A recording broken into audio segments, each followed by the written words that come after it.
it is time for the West Coast. We just got done with the East Coast. There's lots of great action going over there. But listen, we all know West Coast knows how to get down. So I'm excited to see how the West Coast is going to take care of these games. But let's dive into the format. Let's get you guys up to speed. Let you all know how this is going to go down.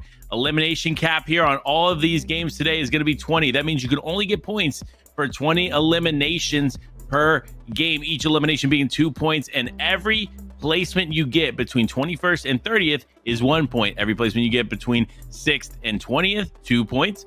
2nd and 5th, 3 points, and that victory royale is a whopping 5 points on the board. Huge stuff coming from the scoring format, and so much to work with. Now it's time to dive into the player list. You may be wondering at home, who is playing in the West Coast Trio Tournament? And here are some names. We got Taco, Cons, 11 XP. We got Craigie, Craig, and Adrian. You got George Cactus and Kyle on Switch, man. Bravo, Floyd, Alige, and Ale King on YouTube. So many great names stepping up to the plate here. Gun, do you see anybody you notice? I noticed Alige. You never know if that's the actual player or someone that has used the same name. Lucas is Bad is another player that I recognize as well. And we have Vert. I know we had a Vert yesterday in the solos. I don't know. We have Little Pova Vert and another Little Vert. So we'll see if either of those wind up being the person that played yesterday. Lots of great trios, though. These are the best of the best from the high school play versus rounds out west. And we'll see who is able to take home the top 8 spots today. It was pretty close out on East, so I'm betting that it's going to be pretty close here on West, if not even more competitive, as we'll see a bunch of trios go head-to-head over the next 6 matches. Yeah, listen, so much opportunity to stamp your place in today's games. Now, here's what is important to know for everyone at home. This is how today's tournament is going to work. Top 8 from today will proceed onto the Play versus Cup in early June, and then they will be competing for big scholarship opportunities and prizes. So make sure, if you are a player out there today, that you are fighting for your opportunity to be in one of those top 8 spots. And I'm going to give you some advice here from somebody who's gunning myself. Placement is key. We saw consistent placement coming through for a lot of these players, and that is why they were able to secure a top 8 spot. But remember, you have to be consistent. Just because you have 3 good games doesn't mean you can have a bad game. You have to remain calm, remain consistent to get one of those top 8 spots. Oh, no doubt. We saw a number of trios out east that had a few good matches, but couldn't keep up with the consistency of our top 8 trios and wound up falling out. So just because you have a big win in game 1 or 2 doesn't mean you need to go to sleep like, oh, I've secured my top 8. Let me go watch some cartoons or something like that. I don't know, whatever you want to do with your Friday night. But we're here. We're watching Fortnite, and I'm assuming these players are roaring, ready to go. They've been hyped up across the entire season. They played heats, and now this is the best 33 trios we've had from the Western region, which will take on multiple trios from the Eastern region that we just solidified. So if you guys are wondering, oh, who was that? What was that? You can go ahead, check out the leaderboards, or stay tuned to PlayVS on Twitter as well. They keep you up to date with all the information, everything that goes on, and they will let you know when the next tournament is. We got the PlayVS Cup, as Panda alluded to, coming up here in June. So hang tight, guys. We have a nice, awesome slate of matches ready for us here today. Panda, I'm not playing this zone game here today, so it didn't work out in NA East. Might have to do something differently here. Listen, okay, so what let's do the winning shot. All right, let's do something a little different. Let's predict the winning shot here for game number 1. I'm going to say personally it's going to be an assault rifle shot for me. What are you thinking? I'm going pump shotgun. I feel like those are probably the only 2 options as we get ready for our first game here. I am so excited, man. Oh, man, so am I. Look at the llama domination there on the map, man. Listen, 5 llamas on the board. Good luck. If you see there's a double llama there closer to Sweaty Sands, so some opportunities there for these players. And it looks like already off the rip, some action is taking place. And Tycho does look like he's going to be able to secure almost two eliminations there, but not without taking some damage to start. It does look like that other player is going to be able to get away, but Lando and Tazeq do end up walking away with 2 out of the 3 eliminations from that trio. Quite an interesting play to triple land the Spire there. I mean, okay, I guess that's what we're starting off with. This is the real Elige he is playing here in the PlayVS Cup. Awesome to see some professional Fortnite players taking their collegiate and scholarship opportunities seriously. Awesome stuff that PlayVS does. And if you guys are unaware, giving away scholarships, prizing for multiple seasons now. They have the fall, spring season happened last year. We got the spring season already this year, and I know there's more on the way. There is so much more on the way. I gotta say this, right? I'm excited to see who's gonna come out on top. We predicted that Kaz, Hoofishy, and Narwhal were gonna be able to take one of those top 8 spots and move forward. Now it's kind of up in the air as far as who's going to take one of those top 8 spots here. But obviously, Elige being one of those players that is well known for being a top tier talent here on the West Coast region. So I'm excited to see what he's able to do in these games. But nevertheless, you see Restless Mark here also looting up without any kind of issues. It looks like they do seem to have a bit of a split here in the farm area. So that's going to be a nice little drop for them. And then now it's going to be all about rotating, as it looks like the zone is going to pull south. That's exactly right. And from what we've seen, the first game was very heavy in Storm Surge. Lots of players staying alive and Storm Surge playing a factor in this first lobby. Then popping up sporadically here in third zone. We'll have to see how this plays out for this lobby here today. West, from what I've seen, at least with the collegiate series, was definitely more stacked than East as far as the number of players left alive. It was quite the battle back and forth for Storm Surge, claiming all of those Surge tags as well as some additional damage and eliminations.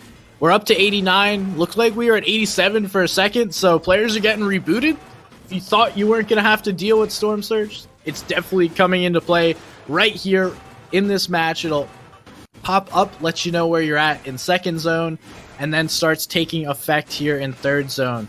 So both players and trios need to be wary of that as we tune in to some other action here in the middle of the map, outside of Holly Hedges in no man's land, as some people call it.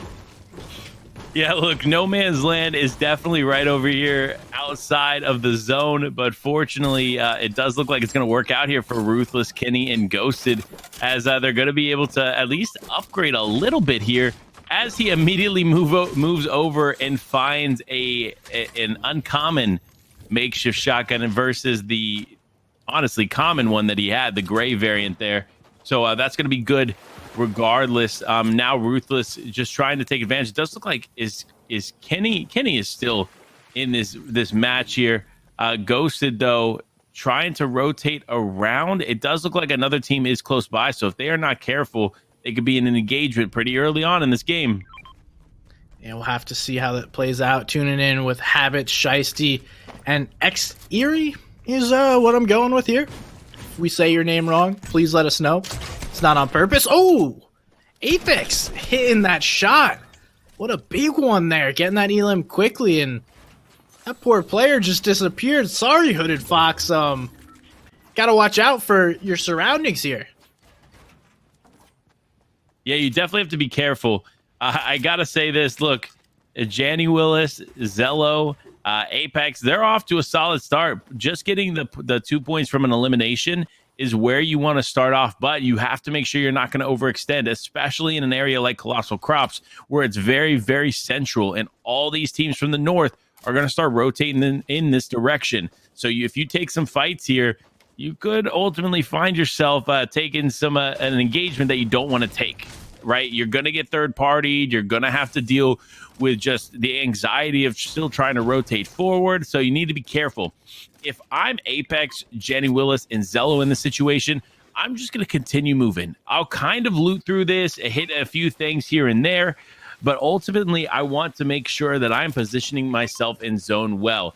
And that is such an understatement here for some of these teams. Sometimes they don't realize that positioning is key, and it really is everything in your game. If you're not positioning yourself well, you're not going to have a great game. End of story. Yeah, it's huge. These mid-game positions, these mid-game rotations will ultimately determine how your end game gets to play out.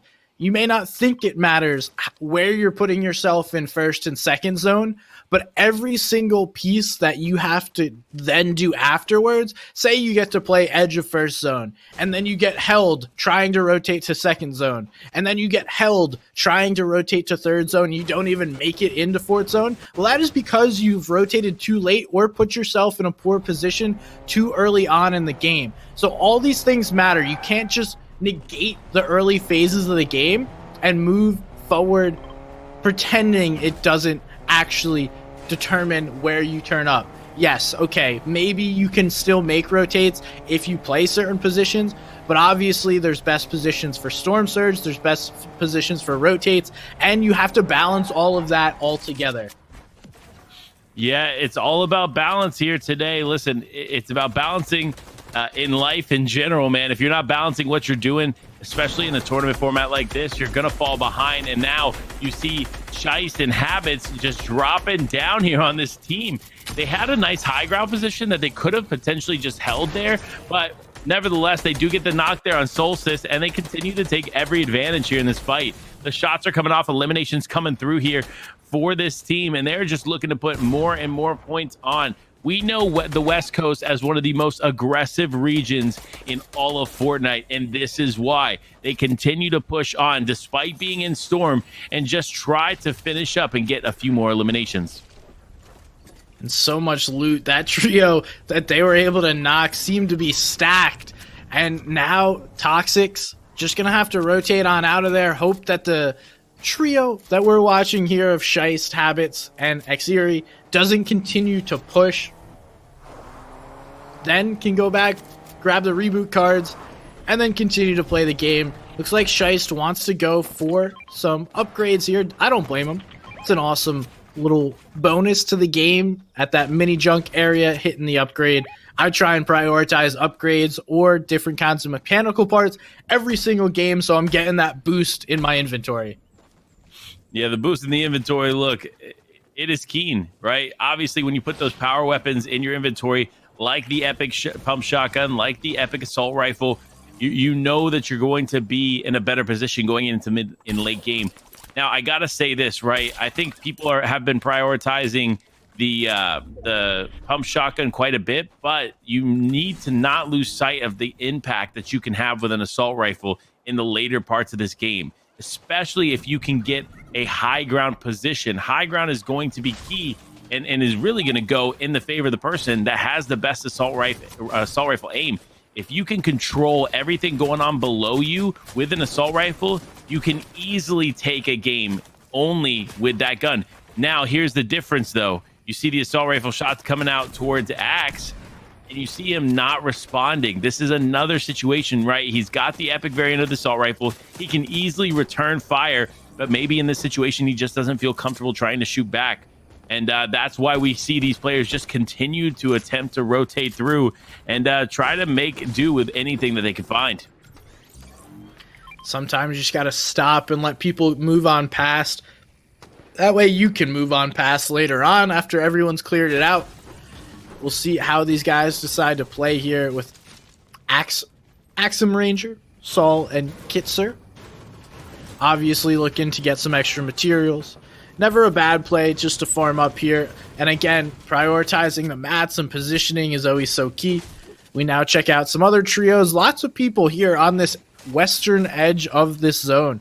And look at that, man. We are in the West Coast, so there's going to be lots and lots of Laker fans. Hopefully they're buying the jerseys. We see some 8s, some 24s coming out, and you think we'll see probably even more jerseys as we continue here today? Yeah, I definitely think we will. I'm assuming now that the item shop has switched over, that the basketball skins have now made their way into Fortnite. Another huge collab in the books here for Fortnite, with it partnering with the NBA. I mean, just massive, and it's exciting to see, to say the least. But I gotta say, these players are not only repping the Lakers, but they're repping a dominant force here as they continue to take shots at every single player in the lobby. You see him getting some shots off there towards Nexus. Now just trying to heal up. It does look like V-Kill is going to take quite a bit of damage. V-Killer now needing to heal up and utilize some of the heals, or some of that shield he was saving for later. Look, you got to hold on to it. You cannot waste this stuff early on. And you see immediately as Grizz tags him right back up, it's tough, man. You have to make a decision. Does it make more sense for you to overbuild or use all of your shields in the mid game? And it looks like they thought they could continue to rotate to the south here, but actually just going to wind up running into more trios, going for some shots, and we see the Storm Surge threshold popping up. This is not exactly where you want to be with only 47 above. Does look like they get another tag, which will put them even further. Now we tune in with a team that doesn't have to worry about literally anything. They're in the center of the second zone. They've got their surge damage with these elims, and now we'll tune in with some other trios looking to get their damage done as these rotates and the players and the battles start to happen. We are 38 seconds away from Storm Surge taking effect. With 85 players remaining, we have to go down below that 70 player threshold. That's the number in the top left corner of your screen. The 85 out of 90, that's how many players are left alive. So if you're ever wondering, oh, how do they know? Well, that's what we're looking at. And we get to see the Storm Surge thresholds right above the mini-map to determine what that is as well. Yeah, look, you see what's going on the map, and obviously we can see that, but these players have no clue as Restless Mark just tries to take a med kit, and the pressure is on. Man, and it looks like there's no shield in anybody's inventory as well. This could be doom here for Hooded Fox as he continues to hold on here, Gun. Yeah, these poor guys are just trying to rotate on out, give themselves a second to breathe and possibly heal up, but I don't even know that there's anything left to heal besides that med kit. Just want to keep looking forward, and Storm Surge taking effect, so Hooded Fox jumping on this player, able to get the knock, hit more shots. Hooded Fox popping off right here. He can't take a big shotgun tag, but Hydrix going down. Restless Mark also dealing with some surge issues, but able to stay alive. They're up above it now. Hydrix luckily going down to an opposing player as opposed to Storm Surge, because you're eliminated right away. You don't go into the down but not out stage. You just get straight eliminated. So that is honestly a good position to be in when you get knocked by other players, but this is not a good position to be in with Zenny, who's taking Storm Surge damage. Kraft has gone down. Nitro, WCS is there as well. And Kenny just trying to dip on out of here, looking for surge tags out in the distance, but I don't know that he can see anything. Yeah, I'm really confused by that decision. It makes more sense to obviously go for the tags on the players that you know are in front of you versus the players that may be in a distance. I know now Zenny has lost his teammate there in Nitro, and that's the unfortunate scenario here when you focus in the wrong angles.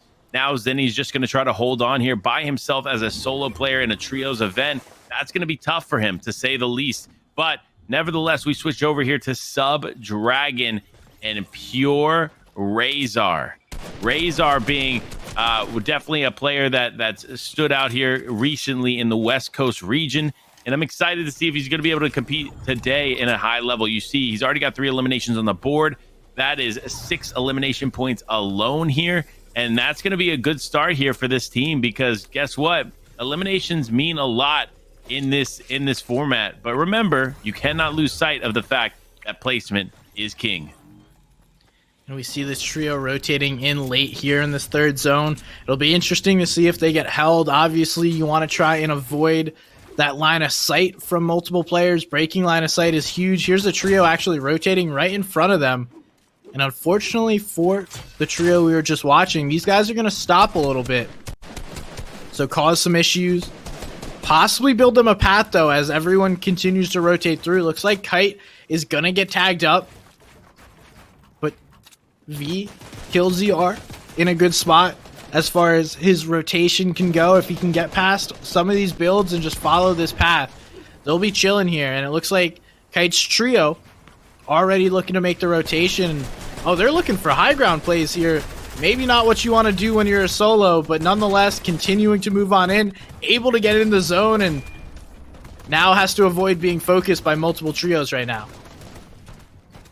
Yeah, I mean, look at Killer's situation here, and he's just getting focused. Fortunately for him, though, he does have the heals in the inventory to get back up, but now they've lost Kite. Kite being definitely an instrumental part in the trio, as you can tell, because one of the other players' names is Kite's trio.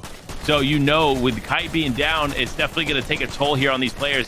And now it looks like another engagement is taking place right above Killer's here. He's going to need to be careful, or else he's going to get knocked out quick. Now you see other shots coming out from different angles here. Habits on the high ground. It looks like two teams on either side.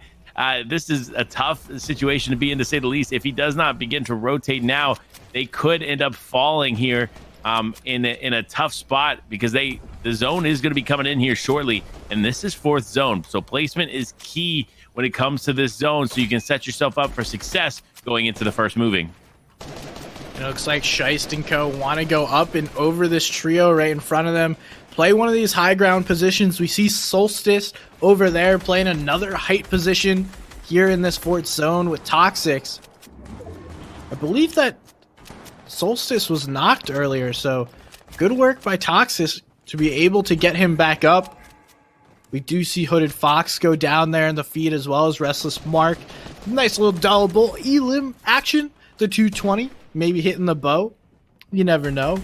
That's 212 though, and the pump no longer does 220, so little outdated, my friend. Yeah, outdated is definitely the term for that one. But nevertheless, Lando here fighting with his trio, and now we switch over to Salt, and Salt is struggling. He is not going to be able to survive, but he does walk away this game with at least 10 points on the board. So a little bit to work with, but as we've learned here from the East Coast, you definitely are going to need more in the following games. Yeah, now we tune back in with one of the trios that was in a really good spot earlier on. Another couple of elims since we tuned back in with them. We see they're well above Storm Surge, almost 1,000 damage above. Not going to have to worry about that. But there are 5 players, multiple trios that are going to have to deal with that issue. And Lando has the hop floppers in his inventory. This is something that I've wanted to see used efficiently and effectively in these zones. Again, we talked about it yesterday. Didn't really see it used in solos, but maybe in trios, these guys have a different strategy that we haven't seen and are going to show us and break the meta right in front of our eyes. Yeah, I would like to see it, right? I want to see how to effectively rotate with these fish. We just have not seen it done yet. We watched a lot of solo players go down yesterday when they attempted to rotate there with the hop fish, but it really, I guess, it all up to the player. And now that they're in trios and a trios game mode, this could be different. It could work very differently here for these players. But I personally played some Fortnite here this morning, and I noticed a lot of the hop fish are dropping. So those hop floppers are definitely readily available. So if you could find a nice way to use them effectively and competitive, that would be the way to go. Just like Lucas using the gas can, that's the way to go, man. Some players apply some pressure, you got to answer with something, and that gas can was Lucas's answer. Oh my goodness, Lucas thinks he's holding the high ground here, and then he looks up and there's an absolute tower up above him. Lucas lucky to only get tagged up a little bit, not going to be too bad, but they're going to have to give up the high ground position. It looks like Toxic goes down. Apparently bad comms here, because no one told him there was a team well up above, and well up above is an overstatement. This is getting close to height limit with how high up these guys are going. Yeah, I'm actually concerned for how high they are. It would only take a little bit of work to knock them out, especially if they keep going up or keep going straight towards zone. But it does look like they're not going to have zone, so they're going to have to rotate here, and it does not make sense for them to keep that current high ground position.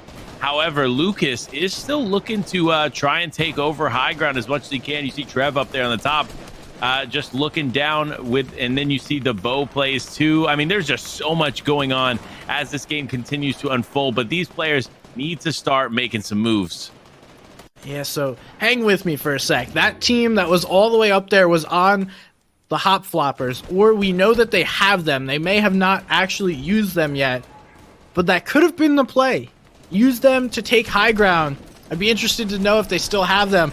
Now Toxic, Lucas, still holding that high ground position, actually going to chop out the height position already, and now we're going to continue to see a battle. This is how the zones play out, and realistically, who can push the other team down off of their height position? Who's going to hit their shots and force someone down? We do see Toxic picking up an elimination there, and we're going to continue to see the pressure from both sides of this high ground position, but the materials are running low for both trios. We know Lucas barely has any builds left, can't continue to compete for this high ground position. Solstice, not many left for him either, and now they have to start looking for some refreshes down below. They're jumping in boxes. Ooh. They want a piece of the tarp. This poor player has a full trio in his face, and he's going to go down. Travis Scott not only struggling here in real life, he's struggling in the game too, man. He has gone down quickly as Toxic jumps into the box and takes him out. You see all these other players still around Toxic just trying to heal up.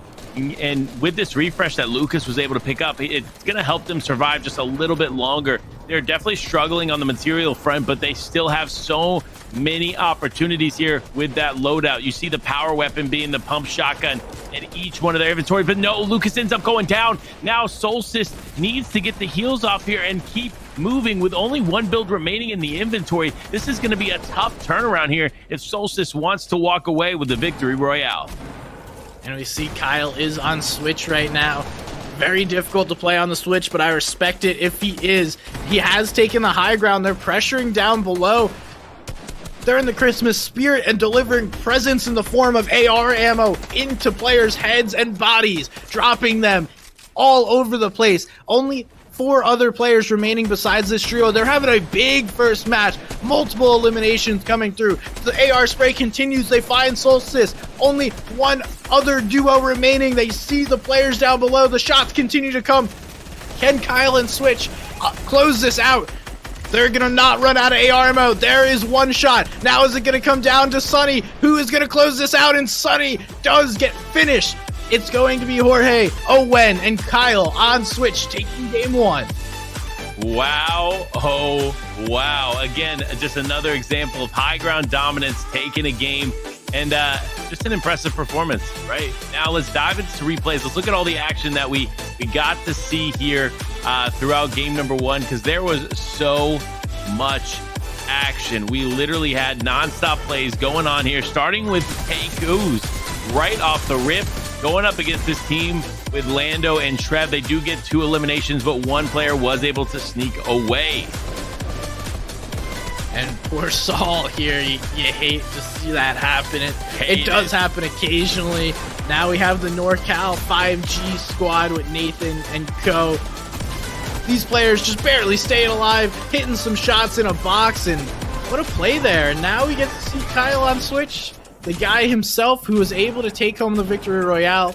Solstice did all that he could to stay alive here. It was just enough. Oh, okay, Solstice, I see you popping off a little bit. Only thing taking him down is running out of materials, but he takes home a few players with him. And now here's the victory royale for the trio up on high ground. Yeah, those final moments there for Kyle, George, and Owen, I mean, you can't deny that they deserve to win that game. They played every layer that they had effectively. Once they had the high ground, they were able to hold that and get the eliminations off. I mean, they deserve it. Just like you all at home deserve a break from this action, but don't go anywhere because we're going to be right back after this.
It is time for the game number 2 here in the Play vs. Spring 21 High School Championship Fortnite, featuring Fortnite in the Trios event. Look, we're on the West Coast now, getting ready for game number 2.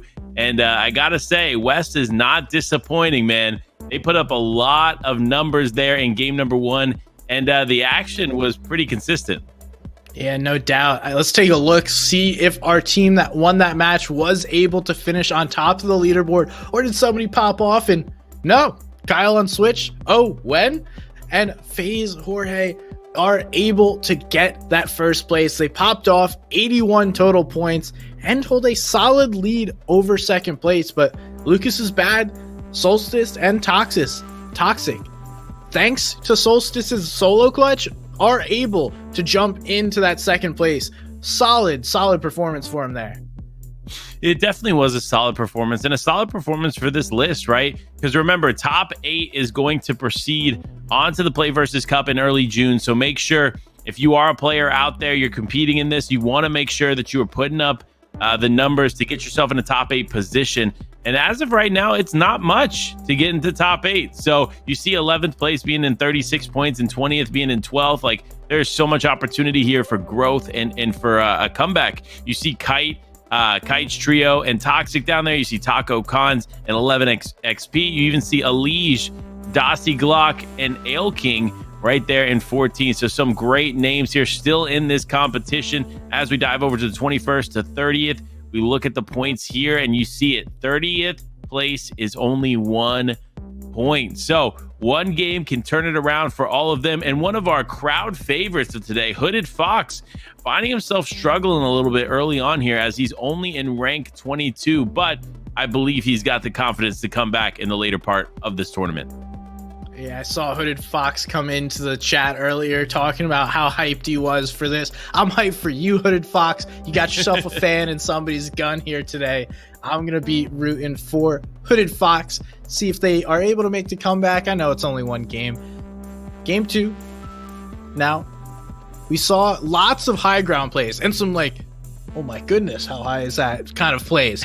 Now, are we going to see anything like that? West is known for making some absolutely absurd height plays. Do you think that'll be a trend here, Panda? I definitely do, but I also don't want to take away from the fact that West is really good at handling low ground plays as well.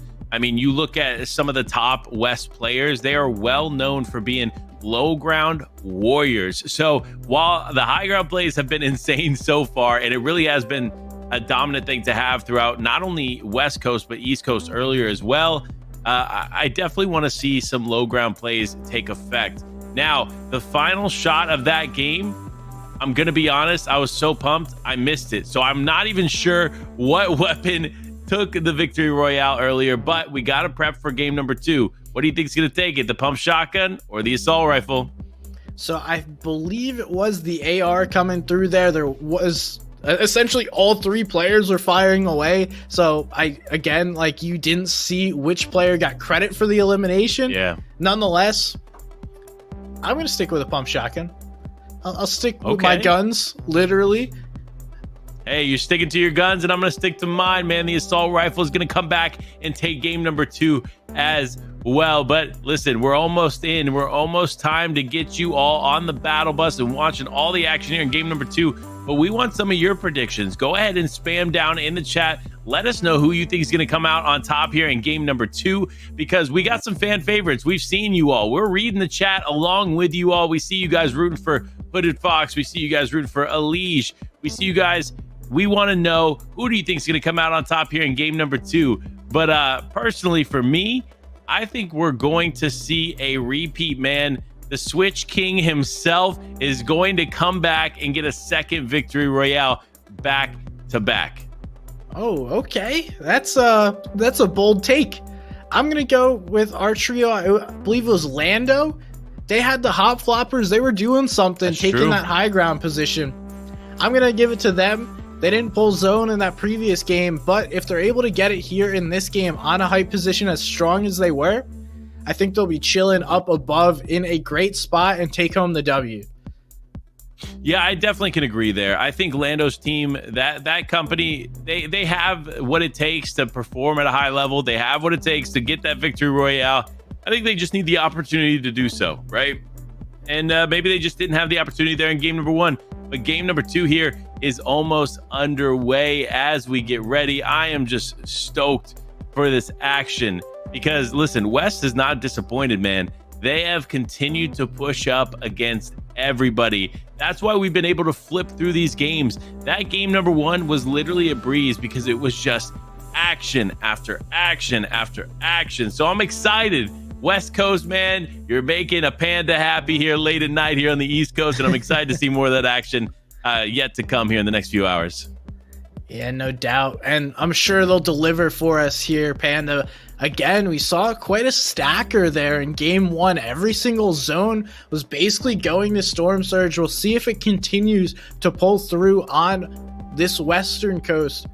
It wasn't the same. It happened in game 1 on NA East and then kind of seemed to dwindle. So maybe players that had issues with Surge are going to play more aggressive. Maybe other players are just going to decide, hey, I'm going to land on somebody. We'll see and find out here. But here is our winning trio. They're landing over at the Slurpy Swamp, and it looks like they're going to be contested. It does, in fact, look like they're going to be contested here. Kyle on Switch looking to make it a 2-game back-to-back victory royale and a bit of a challenge here with 32 teams here in this lobby. You see Owen, you see a couple of the players there just above as well. It looks like they're landing together. That's a really, really good sign here in trios. If you don't know, right, and when you're contested by a team, you need to make sure you're playing this together. The last thing you want to do is let this other team catch you off guard and catch you outside somewhere else. But now we flip over to Kitzer. Kitzer dropping here over on this beautiful, beautiful POI named Caddy Corner, my personal favorite. And they're trying to convert something here as Sal, Kitzer, and Axum Ranger try to claim Caddy Corner as their own. And we did see Paul World go down, and Paul World was one of our solo players. Frankie is able to get the elim there, and it's all up to now Kitzer, who only has this bow. He does get the elim. He's now going to be able to at least get some weapons that he can spray with.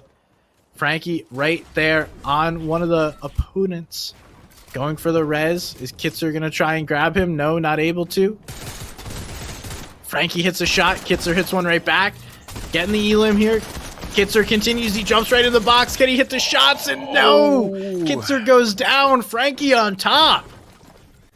See, I gotta say this, right? You have to make sure that you are playing patiently. I think if he were able to get a few more mats there before he took the fight with Frankie, it could have been a different outcome here. But look, that's how the cookie crumbles sometimes. Fortunately for Frankie, he's going to be able to get Cuckoo Casual and his other teammate back into this game. Now switching over to Reformed. You see Reformed just pushing up against this player. He makes the edit and immediately gets the knock, but not without getting punished here by Kraft's teammate. Now 11 HP in a dream. He's going to need to convert here, and it's not going to happen as Kraft ends up going down. Now Khan trying to come in and assist his teammates. It's a little too late for an assist, but he might be able to make some plays. He's getting tagged up big right here, and now what can Khan do? He's in an unfortunate situation. 2v1. HP not on his side. Nitro, Zenny. Looks like Zenny's going to try and go for the res here while Khan tries to find the opposing players. Nitro firing shots away. Trading tags, and Nitro cleaning him up. Look, that just speaks to the tactical shotgun as a weapon, right? He hits 100 plus and then hits the finishing shot there immediately after. I mean, that fire rate mixed with that amount of damage is ruthless. It is brutal if you're on the other end. So you have to be careful when you're going up against the tactical shotgun. You definitely have to play it a little bit more patiently. Now it looks like Zenny, Kraft, and Nitro are going to be able to take Coral Castle as their own. Not only are they going to be able to grab Coral, but they should be able to grab a bunch of loot around here.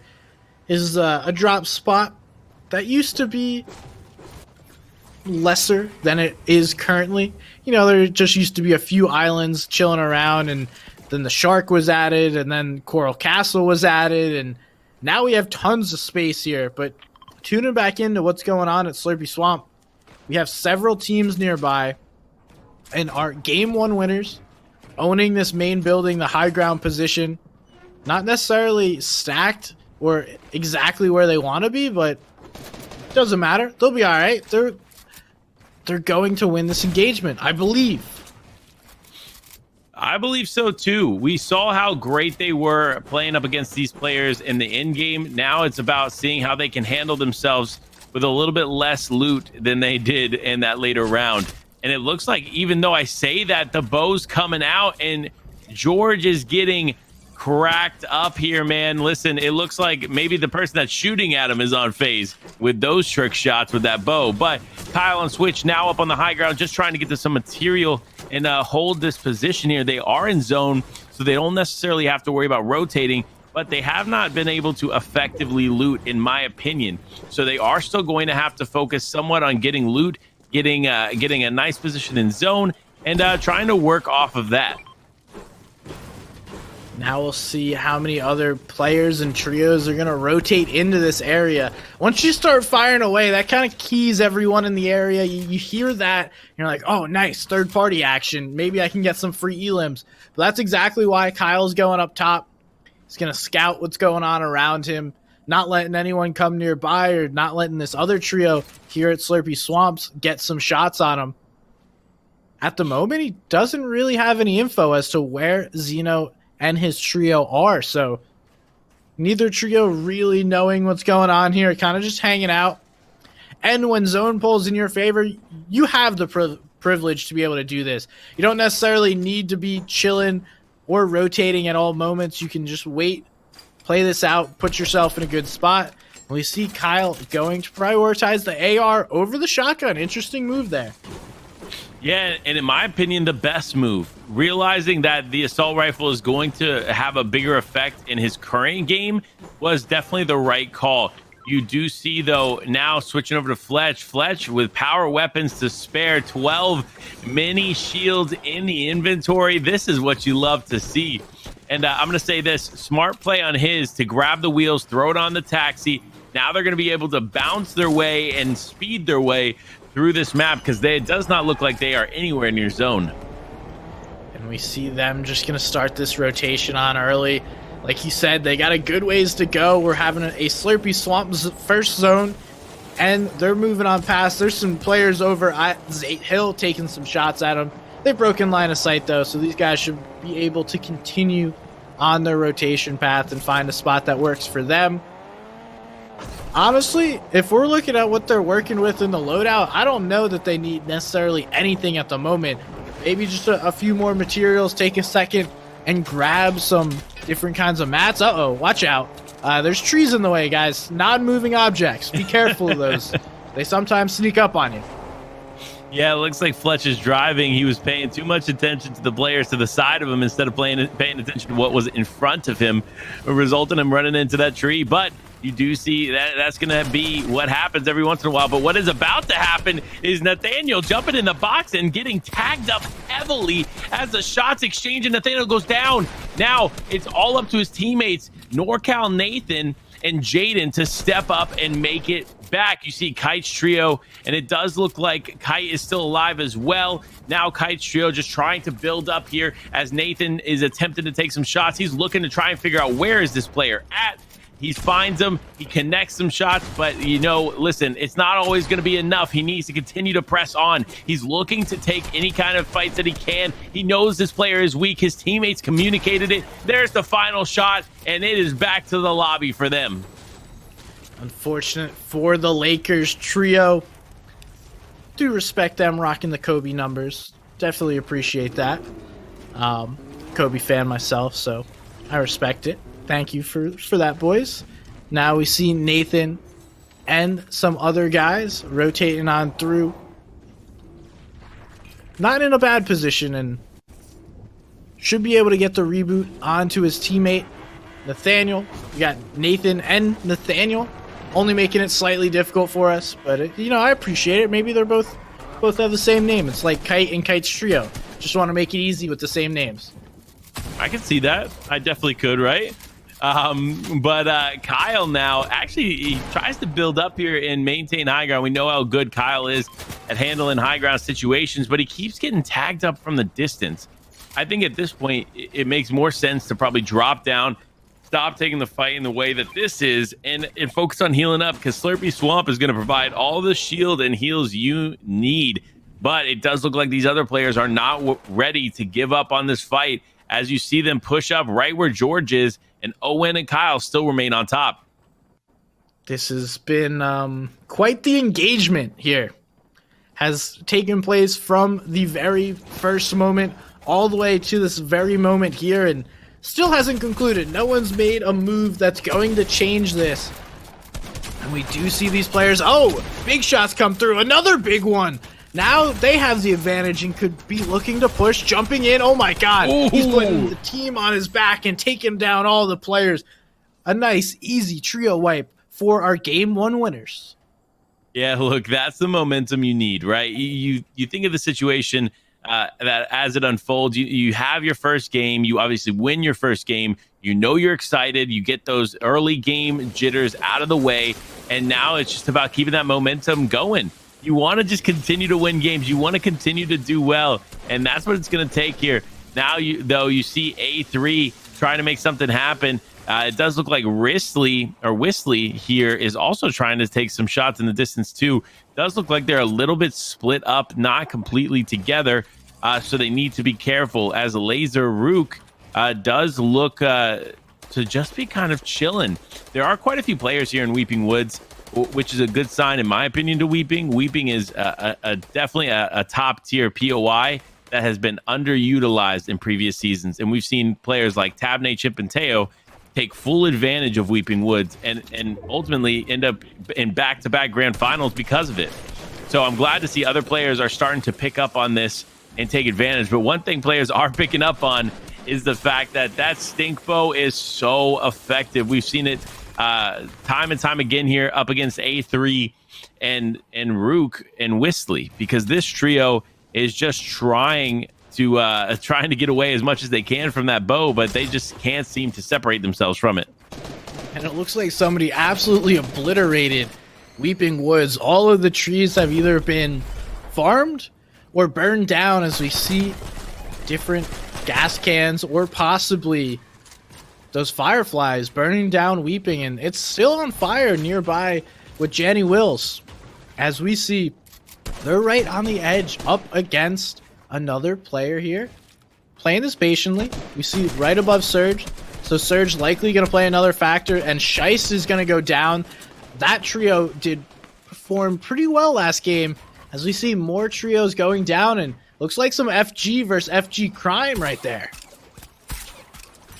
Yeah, it does look like there's going to be some action here for this team. Now, though, it looks like we continue to move, because Khan's now getting dealt damage from afar, just trying to stay alive. Taco actually holding on, and as I say that, immediately he gets hurt here. It looks like he's got a bow in his back, and he's just trying to survive. Look, if you're going to have to take all this damage anywhere, it's going to be Slurpee Swamp, right? You have the ability to re-heal, do what you got to do, and hopefully that works out in their favor. Now, though, you see Taco, 11 XP. This team, it does look like they've lost a player, but they're no longer the focus of the other players around. So they may be able to make somewhat of a comeback here in the later part of game number 2. And they have the heals to get back up to where they need to be. We see the zone pulling a little bit north of them, with a few trios up above. Doesn't look like anyone wants to just let this rotation happen. We see Surge going to be an issue once again. A little bit of teamwork there to try and grab some walls. Now actually backing on up. We do see Surge taking effect. Multiple trios here having to deal with that. And Khans and Taco just going back into their box, hanging out, playing this patiently. They know they can rotate here in a second. They want to let these players, Taizo and Landon and Trev, move on past here, because these guys are really gatekeeping Taco and Khans. And until they move, it's not likely that Taco and Khans can move freely. And it looks like our fan favorite, Hooded Fox, dealing with some Surge issues, as we saw them take some Surge damage right there. and getting tagged up by players on their rotate. Look, we watched Hooded Fox deal with Surge in game number 1, and it was definitely a factor as to why they didn't perform as highly then. Even Hooded Fox came in the chat after game number 1 and said that Storm Surge was part of the reason he was unable to be successful. So going into game number 2 and then obviously into game number 3 next, you need to make sure you are taking that into account more and focusing on it, because now you see it's taking effect again, and they are getting tagged up, and now actually getting a tag off here on EG Mex, and that's working out in their favor. So they just need to continue to get some more tags. But no, Hooded Fox actually taking a ton of damage. He needs to make something happen. He's gonna back up here, but another team is now getting involved as EG Mex, Blixie, and Summy now have to back off. Rip Hooded Fox, my man. We'll go again next time. This wasn't your game. You're a comeback player. Don't worry. Just making it interesting for us, giving us a storyline to follow for the epic comeback that is about to be Hooded Fox and his trio over the next 4 matches. Actually, let's say next 3, because he wants to make it even that much more exciting. Now, checking out the trio that I was hoping would be using some hot floppers here. We saw them use them last time, but now just going to play edge of this third zone, putting themselves just barely in. Been a slight difference this season that we've seen between this season to last. A lot of players used to go for the center of third zone, and now we're starting to see a lot more teams and players look for that third zone edge, and I think it has to do with the mobility, just because you don't necessarily want to get stuck getting sprayed by everyone. People just get bored, right? You're just chilling in the middle of third zone, and then I'm like, what do? I guess I'll just spray at this trio next to me, and playing edge helps you avoid that, at least a little bit. It cuts down the angles that you have to watch out from. Yeah, but then you, like, one thing that it definitely is a pro, right? But this is a con. You see now that he's played, or they have played the edge in a certain way, and now they're stuck outside of zone, so they're going to have to start rotating here with these other players that if they're not careful, they're going to get caught out, and they're going to take a lot of unnecessary damage. That's the last thing you want to have to deal with. And it looks like Hooded Fox has made a return to chat, man. Hey, listen, you refresh the mental, focus on Storm Surge next round. You got this. We believe in you. Now the focus, though, is on Dragon, Sub, and Razor. This team, we did get to see a little bit from them, and it does look like they have the hop floppers in the inventory. Gun, this might be the action you've been waiting to see. Yeah, let's go. I want to see this work out. We'll see if they're able to use them effectively. Right now, just focusing on this rotate in the storm. Getting tagged a little bit. We see Razor able to get them effectively in the zone. Spends a little bit of mats, but you're never going to make a rotation for free. At least not in these stacked lobbies. You always got to pay a little bit. But look, Panda. We've only lost now 2 players since third zone was shown. We're starting to see some drop now, but Surge, these lobbies are absolute stackers. Yeah, and it's surprising too, because these players are very, very aggressive, and they're fighting everybody. It's not like they're not taking engagements, but nobody just seems to be going down. So I'm honestly surprised. As I say that, our game 1 winner, Kyle on Switch, gets eliminated. So now it's all up to Owen and George. Will they be able to come back? That's going to be the question here in game number 2. And it looks like Owen punishing Taco for a late rotate. Khan's right behind him. Both players are likely dealing with that entire lobby focus, but watch your back, because another team's coming in your box, and it looks like Owen and FaZe go down there. So difficult. Man, but Frankie still alive. Paul World and Casual able to pick up those elims. 4 elims for Frankie. Another big game from him. Yeah, look, if you're Kevin on Switch or Kyle on Switch, man, you're definitely gonna want to change some things up going into the later parts of this game. You had a great game 1, obviously, put you in first place there for a little bit. But now with the lack of consistency, you're going to see yourself fall. So you're going to have to turn that around here, especially with the way that these games are going. You see players like Frankie here, like Paul World, like Casual, this team not only putting up placement points, but also getting the eliminations as well. 6 eliminations on the board is no easy feat, so they're going to be able to do that. But now the focus is on, they're going to need to rotate and make their way over to zone. It does look like they're going to have a pretty free and clear rotation here to zone. But if they're not careful on that layer that they've just chosen, they could get caught out. And this is the Caddy team, so you can see them using the peppers. We didn't really see that in East. The pepper plays were not as strong on the Eastern region, but out West, they definitely like their peppers. We see Frankie and Co. using them. And now FG and EG combo here, taking some shots. Already in Storm, looking for players to hold, and we see Mex looking to potentially grab some of those refreshes. Okay, no, another player was able to get them, so they're going to have to back off. There is more loot right there. But the inner loot goblin sometimes gets you elimed. You get too greedy, and then you're going to wind up going down. Just focus on the rotate. Focus on punishing these players that are late right now. Yeah, look, if you're rotating at this point and you're one of the last players coming in, then honestly, you've made a misstep, or you had a misstep, I should say, and you're going to get punished for it. And at that point, rightfully so, you got to make sure that you're rotating ahead of time. You're getting a good place in zone, because the last thing you want to do is get caught out rotating late. Now, EG Mex, though, he's back in it. We saw him struggling a little bit earlier. Now he's taking some shots, and man, Flixie ends up taking a lot of damage. Fortunate for them, though, this team is not going to push them down onto their layer. It does look like they're going to have the side of zone that is going to pull in their favor, so they shouldn't have to do too much. They can just rotate back through the builds they already have pre-existing and just try to survive here in game number 2. Yeah, in a really good spot, and we see Trev, Lando, and Taixu up on high ground once again. Getting chopped a little bit, but he should be fine. This is going to be the battle for height. We see Fletch, Crip, and Zoomer right here. And fun fact, MS Fletch, that stands for Misfits. He won their most recent Misfits Spring Academy. Congratulations to him. He's clearly a solid player and taking shots at someone trying to go for their high ground. And his teammates going for the chop there. And this is Solstice, Toxic, and Lucas is bad. We saw them in last match going for high ground once again here in this match.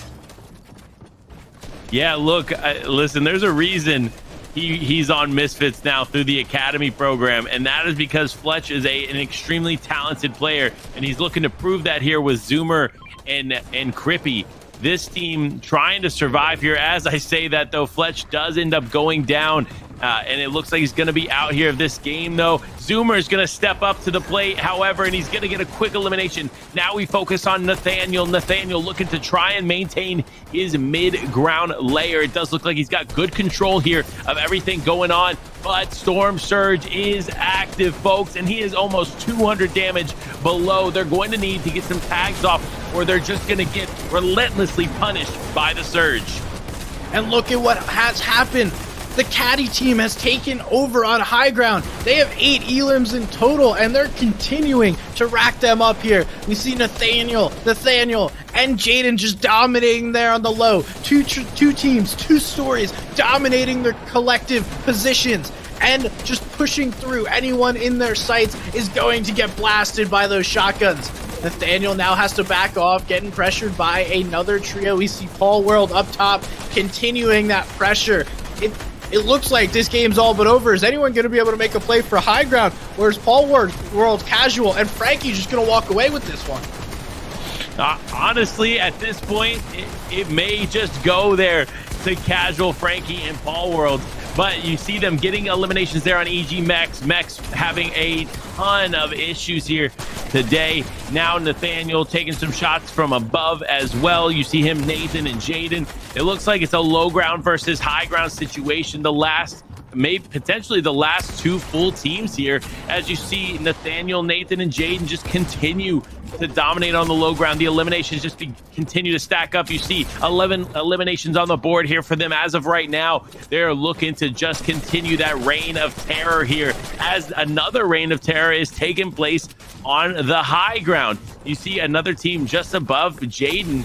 I think they're looking for that quick opportunity to eliminate them, but they're just not going to find anything. So they're going to keep that shotgun ready. They're going to continue to tarp out. Jaden doing a very good job of controlling the material ahead. And look at that.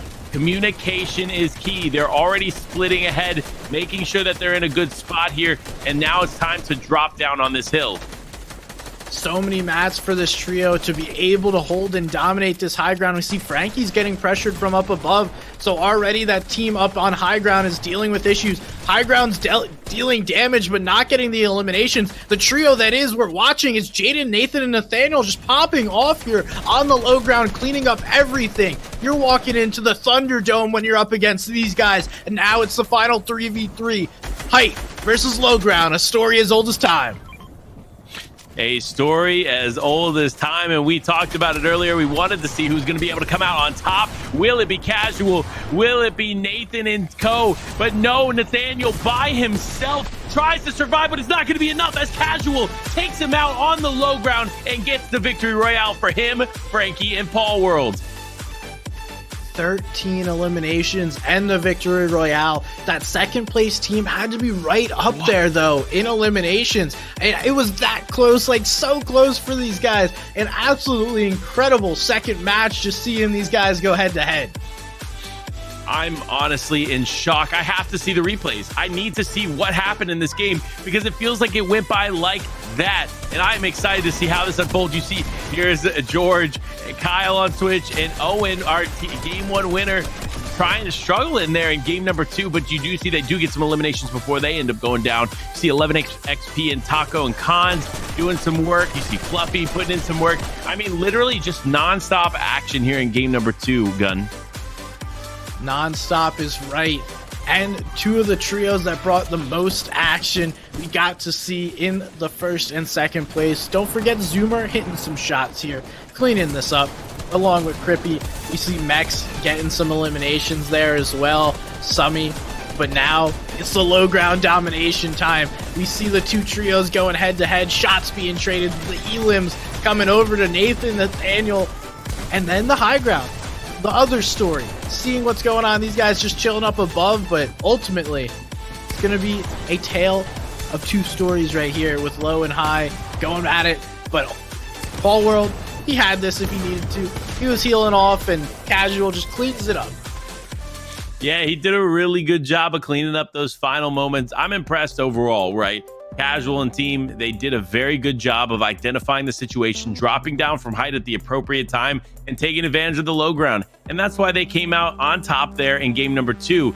But before we can get into game number 3, we're going to take a quick break. We'll see you in a few.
It is time for the leaderboards of game number 3 here in the Play vs. Spring 21 High School Championship Trios event featuring Fortnite. We are in the West Coast now, bringing you all the West action. And I gotta say, man, game number 2 was a doozy. We're getting ready for game number 3, but before we get there, we're gonna tell you all about the leaderboards. We're gonna see who came out on top there in game number 2.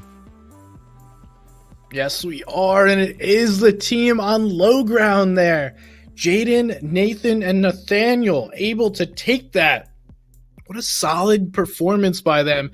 Slaying out there. They had a big game, and the team that was able to win, Casual, Frankie, Paul, able to get up into 8th place. Looks like they had some issues there in game 1, but doesn't matter. They can skip that. They're already in the top 8 after a single match. Love to see that.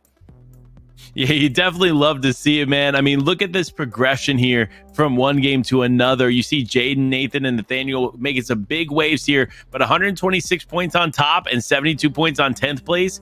It's still anybody's game at this point. So much opportunity here going into the third game. Let's see who's in 11th to 20th, because honestly, there's got to be a big difference. And there is. You see 20th place, 38 points. In first place right now, almost 100 points difference. That is massive. If you're a team here like 18th place being a Liege, a Dossie Glock, and Ale King, or a team like Cregan, you're going to need to make a difference. You're going to have a very, very good game here going into game number 3 if you want to make a comeback. Otherwise, you're going to get stuck down in the lower parts of the leaderboard, and that's the last thing you want to deal with.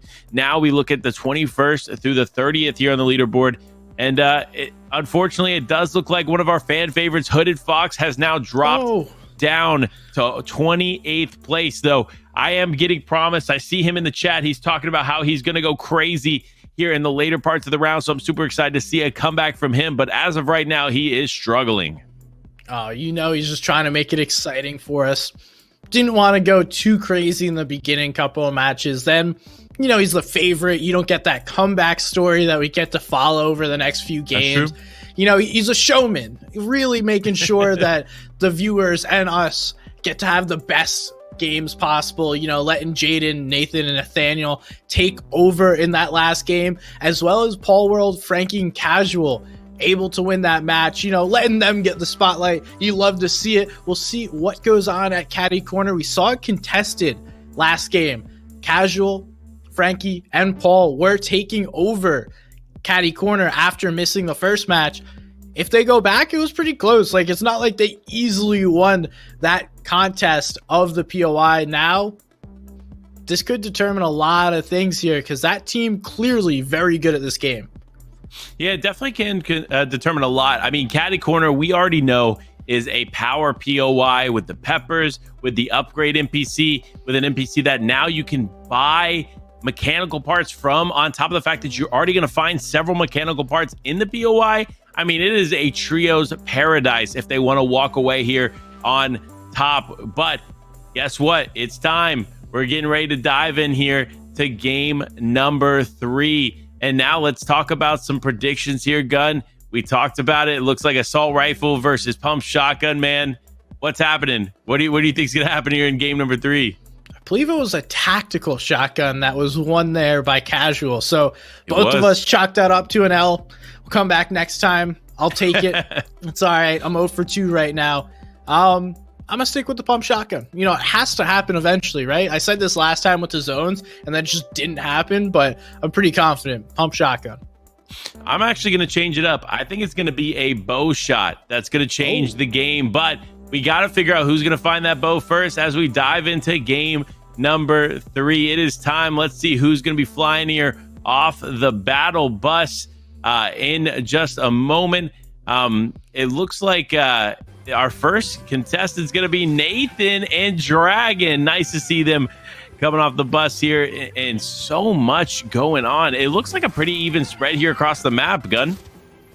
Yeah, I'm taking a peek, seeing what's going on here as well. Lazy Uncon, Retail Uncon, Caddy Uncon. Interesting. So after it was contested last game, one of those two trios decided to give it up, and if I had to guess, it's not going to be Frankie, Casual, and Paul. Yeah, I don't think it is either. Man, look, if you're this team, man, you kind of have to make decisions going into this game, what you're going to do next. And I think we figured it out. Nathan, Jaden, and Nathaniel are going to try and stay consistent. And I think having Sweaty Sands to yourself as a POI is one heck of a way to stay consistent. No doubt, no doubt. We've seen this be fought for so many times in so many different regions. So many players try and claim that as their drop spot, but here at Boney Burbs, you see some players trying to claim their drop spot, and it looks like Mappo going to be going down already to Ruthless, and he is Ruthless, taking that elimination right away. And now we see Sakura here with Proclaim in an interesting spot. They're going to be able to go back and get their teammate if they want to. But the question is the other trio going to allow that to happen? I mean, if you're looking at Sakura's weaponry, that is not what you want to do. Not at all, right? I mean, look, if you look at that inventory is going to be a struggle bus. You look at Trey's inventory, like, I can't believe he hasn't found a weapon yet. But as we say it, of course, he gets the power weapon in that epic variant of the assault rifle. So hop fishing around and an assault rifle is definitely going to be a good start here for him. It does look like the Don here and Mr. HO is right in the corner. So they're not too far away. This could be an engagement waiting to happen here with Steamy, but if they're smart, they'll probably just keep their distance. I've definitely seen this area third-partied from Steamy quite a bit, but doesn't matter. Now we're seeing this full-on action here at Pleasant Park. Saul going up here onto, looks like that's Luke, or Laser Rook, sorry. Combining the two words as Saul going for some shots. Now down, no mats, has to get out of there. He gets knocked, so it is all up to Kitzer, who's well away from here. He's like, hey guys, I know you're contested, but I had to go talk to this burger man. Have you tried his burgers yet? Like, they're fantastic. And he's just going to keep on moving. Hey, man, listen, the burgers are fantastic, but not fantastic enough to lose your teammates, man. You really got to be playing together in a situation like this, or halfway through this tournament, you're going to be struggling, and that's what we're seeing right now. After game number 3, man, there's only 3 games remaining, so you have to be careful with the time that you have. Now, though, Ridgelow trying to get a quick elimination. You see the spray coming out. This player is doing a really good job of holding the wall, man. It's like Twitter, man. Everybody's screaming, hold. This guy is holding. Twitter would be proud, but now his teammates have come into the fight, and it's all changing here for Ridgelow. What a way to keep yourself alive and continue this engagement. Ridgelow, also one of the players that was in the chat. What's up, man? If you see us, we see you. Grizz now on the opposite side of this engagement. Interesting to see how this plays out. Holly Hedges, another POI that's once again contested.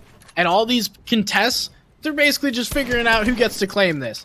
I don't know if you go 1-1, you go 1-2, and then 2-2. Not necessarily going to be a clear win, and then you just fight off spawn every single game, which is quite unfortunate. You do see Ridgelow here looking for an angle. Does get tagged. Little toe shot. Doesn't hurt too bad. Don't worry. You can live without toes. Now, Ridgelow continuing to look for an angle here. Not going to have much as Grizz is continuing to crank up and accidentally shooting himself out. Now he's going back up. Teammate fully healthy, and we reset this fight. Yeah, and that's what you need. You need a good reset as Ridgelow, Pillnex, and Tech So Cool just controls a bit of a high ground placement here in Holly Hedges, but these players need to get this fight over with soon, or they're just going to waste way too much time. Now we see Tech So Cool. No materials here. No mats. Oh, he gets shot big. Can he hit the shots? No, he goes down. Ridgelow and Co. able to get that elimination. Various actually the one picking that up. Grizz is jumping right on that. And Tech So Cool. Now, down. It's all up to Ridgelow with no materials. Can he hit his shots? No, he cannot. And both players go down at the same time. A little bit of laughing afterwards. See, that's a tough situation, man. When you guys are competing for a POI, the toxicity is definitely going to come out. And that's why we see Varys, Grizz, and Empo showing that they are the victors here in Holly. And if I'm not mistaken, they may have won the POI last time. I do remember Grizz having an impact in the mid to later rounds of game number 2. So this may be the time for this other team to say, you know what, game 4, 5, and 6, we might have to shift somewhere else. Yeah, who knows exactly how it's going to play out. Not a huge fan of consistently contesting if you're not going to win. Now we see Don in a poor position here, trying to hit some shots. He just fully gets jumped on, and look who it is. It's the Hooded Fox. There it is, the fan favorite himself, Hooded Fox, making a comeback here as he gets a quick elimination there on Mr. H.O., Klinks, and Trey. Now, though, looking at everything going on here, looks like a lot of action taking place there in the Spire. And now we focus here on Varus, our Holly Hedges winners. And it looks like they're going to have some peppers in the inventory, too. This could be a good sign here for their game. Could be a good sign. It is right, Mr. Panda. And a good sign for us is lobbies thinning out a little bit faster, so we don't have to talk about Storm Surge as much this game. Always a nice thing when you can focus on the players as opposed to Storm Surge, but it is a nice factor. Definitely something you got to be aware of. We see Summy here fighting once again. These guys going after players left and right. They were in engagements earlier on in the previous matches, and players up above them. So it looks like Summy going for some potential elims here, taking shots there on Pova. Just barely escaping. Now gonna get on the backside, jump in, clean that up. See ya. Man, that was a quick knock there on Pova. But Summy's just doing a really good job of controlling everything. You see Crack down below now is eliminated. Man, what a quick turn of events here for this team. This is what you want to see here this early on. Man, the Spire is not an easy POI to take on, between the NPC coming after you, players contesting it, the loot being very spread out. I mean, it is a tough POI to say the least. But fortunately for them, it does look like they're going to walk away with the W here in the Spire. I mean, you ask Nosh, Nut, and Chucky, it's not that difficult. They were able to handily use this POI, but I would generally have to agree with you. I don't know how those guys were so effective using the Spire. I mean, not the best of places to land, but doesn't matter. Now, Kraft in an engagement, able to pick up an elimination here, and we see Nitro and Zenny right outside of Pleasant Park. We're getting one of those pleasant zones here. This is exactly what you wanted to see all last tournament with the NAE East boys. Now finally getting it here on West, and Zenny also has the hop floppers once again. Yeah, look, the hop floppers are starting to make definitely a wave here in trio, something we didn't see yesterday in solo. So I'm excited to see it continue to play out here through the last 3 games following this. But will they be able to use it in this game? That's the real question. As shots are coming out from the NPC, you need to be careful, man. Lucas, the last thing you want to do is go down to this NPC, and you already know it's pretty powerful. Now another team actually getting involved. They're going to have to ditch the car now, and they're going to have to keep moving. I'm not even sure that Lucas is aware that there is a whole nother team right behind. Definitely don't think he knows, at least not yet. He goes for the stink bow shots. Not connecting with that one. And now everything just appears to be on fire. It's a tough time for these guys. Checking to see where his teammates are going. The rotate's going to come through. You got the IGLs. They're common. Making sure, hey, guys, let's get out of here. I don't like this. Something smells bad to me. I need to keep moving. Going to follow the rotate there of Trev, Lando, and Tycho's. Taizu? I think it's Taizu. We're going to go with Taizu. And now we tune back in with Fletch, Zoomer, and Crippy here. Yeah, man, Fletch stepping up to the plate here with his team. 61 points on the board so far. That's not necessarily one of the top spots, but definitely still an opportunity to get into the top 8. All you need is a couple really good games here following these 3, and you could definitely make a comeback. Remember, this is game number 3. That means there's 3 more matches following this one, and that means 3 more opportunities for these teams to come back in a very big way. Now, though, you see the Craig Trio just trying to stay alive as the shots are coming out from every single direction. Really struggling to go up against them, and it does look like it's actually Alige, Alking, and Dosey Glock trying to take this fight here. And it looks like they're getting the best of the Craig trio. We do see a lead here putting the pressure on, as well as Ale King. Dosey right next door. He's on the hot flopper as well, looking for some potential shots, and that's going to be our former or previous game winners over there. Paul World, Frankie, and Casual. Those guys looking to get some third-party shots. We see the Craig squad right down below. Elige looking for some potential angles. Not going to happen there. Just continuing to switch it up. Going all the way around. Knows that there's a few trios nearby. Doesn't want to just focus on one here. Ale King in a box right next door. Everyone appears to just be hanging out for the moment. Not making any crazy plays. We'll see if the Craig trio leaves himself out. Dosey, Ale King, or Elige winds up getting caught out. Or something else happens as Casual, Paul World, and Frankie appear to be moving out of this area, or at least Casual just going for some map refreshes here. Yeah, look, Casual and team, they need to make some things happen here in game number 3 because they haven't really had too much success in the first 2 games.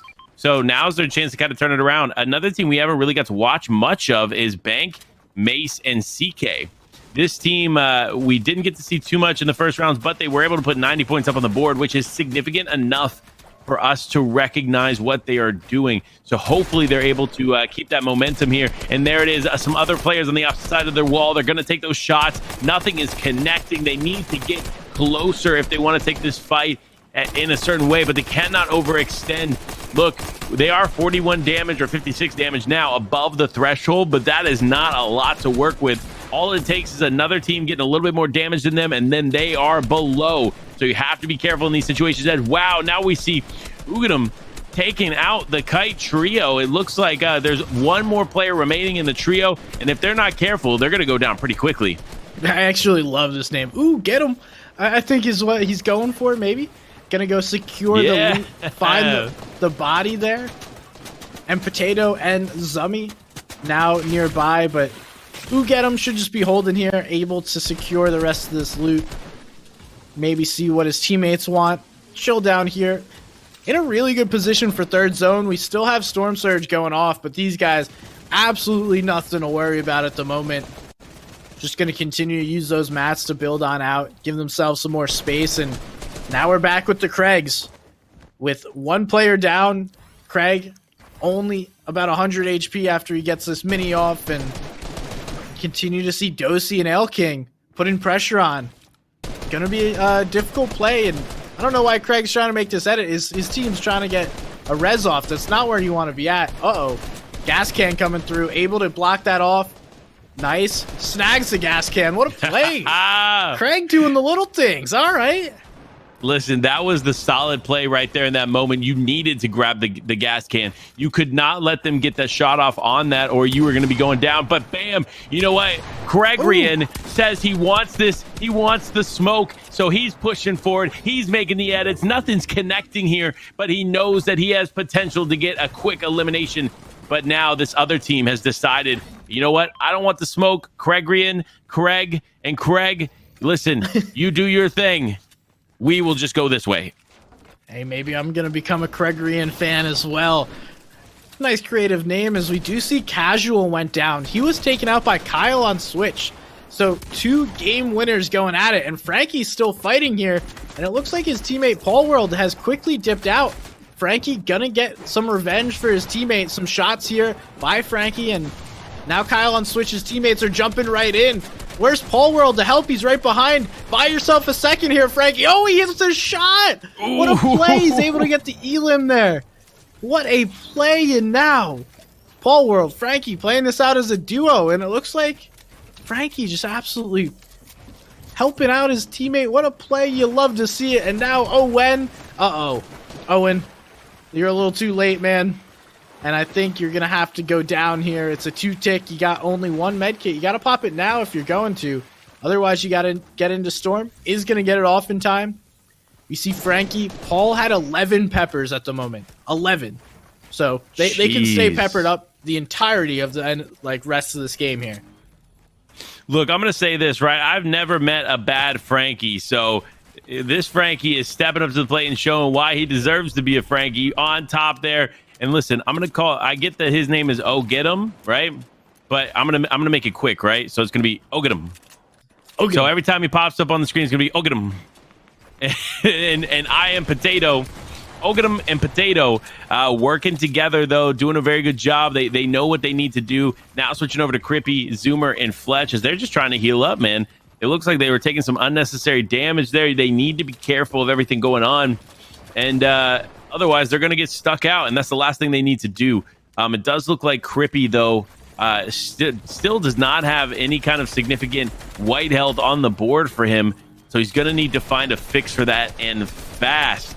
You do see him immediately trying to apply pressure to the other team on this wall, and it looks like he could potentially convert one. They aren't healthy in the slightest, but he also isn't very healthy either. And it's interesting, they're deciding to make this move instead of rotate, and now we do see the rotate coming out. I know you need to refresh, but when Crippy's as weak as he is, you can't continue to fight on the edge of Storm. You're going to wind up taking damage. We see Zoomer just walking right through the middle. Winds up paying for that one, takes a couple of tags.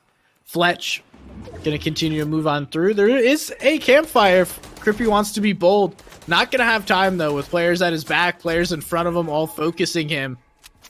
Now checking in. This is the trio right behind him. Diego, Statics, Zuquez. On the rotate here into fourth zone. Again, Storm Surge going to be an issue. We're at 63. Unless we see 13 players go down in the next 45 seconds, it's going to begin to tick. Diego and co seem to be all right. They won't be one of the trios fighting Storm Surge, but we know, Panda, there's going to be some people dealing with it, and you got 30 seconds now to make a play, or just cross your fingers and hope somebody else is going to make one for you and eliminate 13 players real quick. Yeah, but I just don't see it happening, right? Like, these players have been aggressive, but they just haven't been able to convert eliminations, and players just really aren't going down as much as most of these players would like to see. Now, though, you see it, the elimination feed is going down as Diego Locks takes a massive amount of damage here, and he just continues to try to push forward, but he missed a wall there, and it ends up making him 1 HP. Now he's in Storm. If he is not careful, all it's going to take is one tick here on Diego, and he is going to go down. But a team that's not ready to go down is Nathaniel, Nathan, and Jaden. But they are below the damage threshold. If they're not careful, they're going to be stuck. They're going to fall to the Storm Surge. They do have quite a bit of heals there in the inventory, but that is something you should be saving for the end game. You should not have to worry about everything going on with Storm Surge. And but unfortunately, that looks like it's going to be the case for them. It's unfortunate. Something that you can't avoid and you got to plan for. We do see Jaden, Nathan, and Nathaniel once again going to play this low ground level. This seems to be their spot.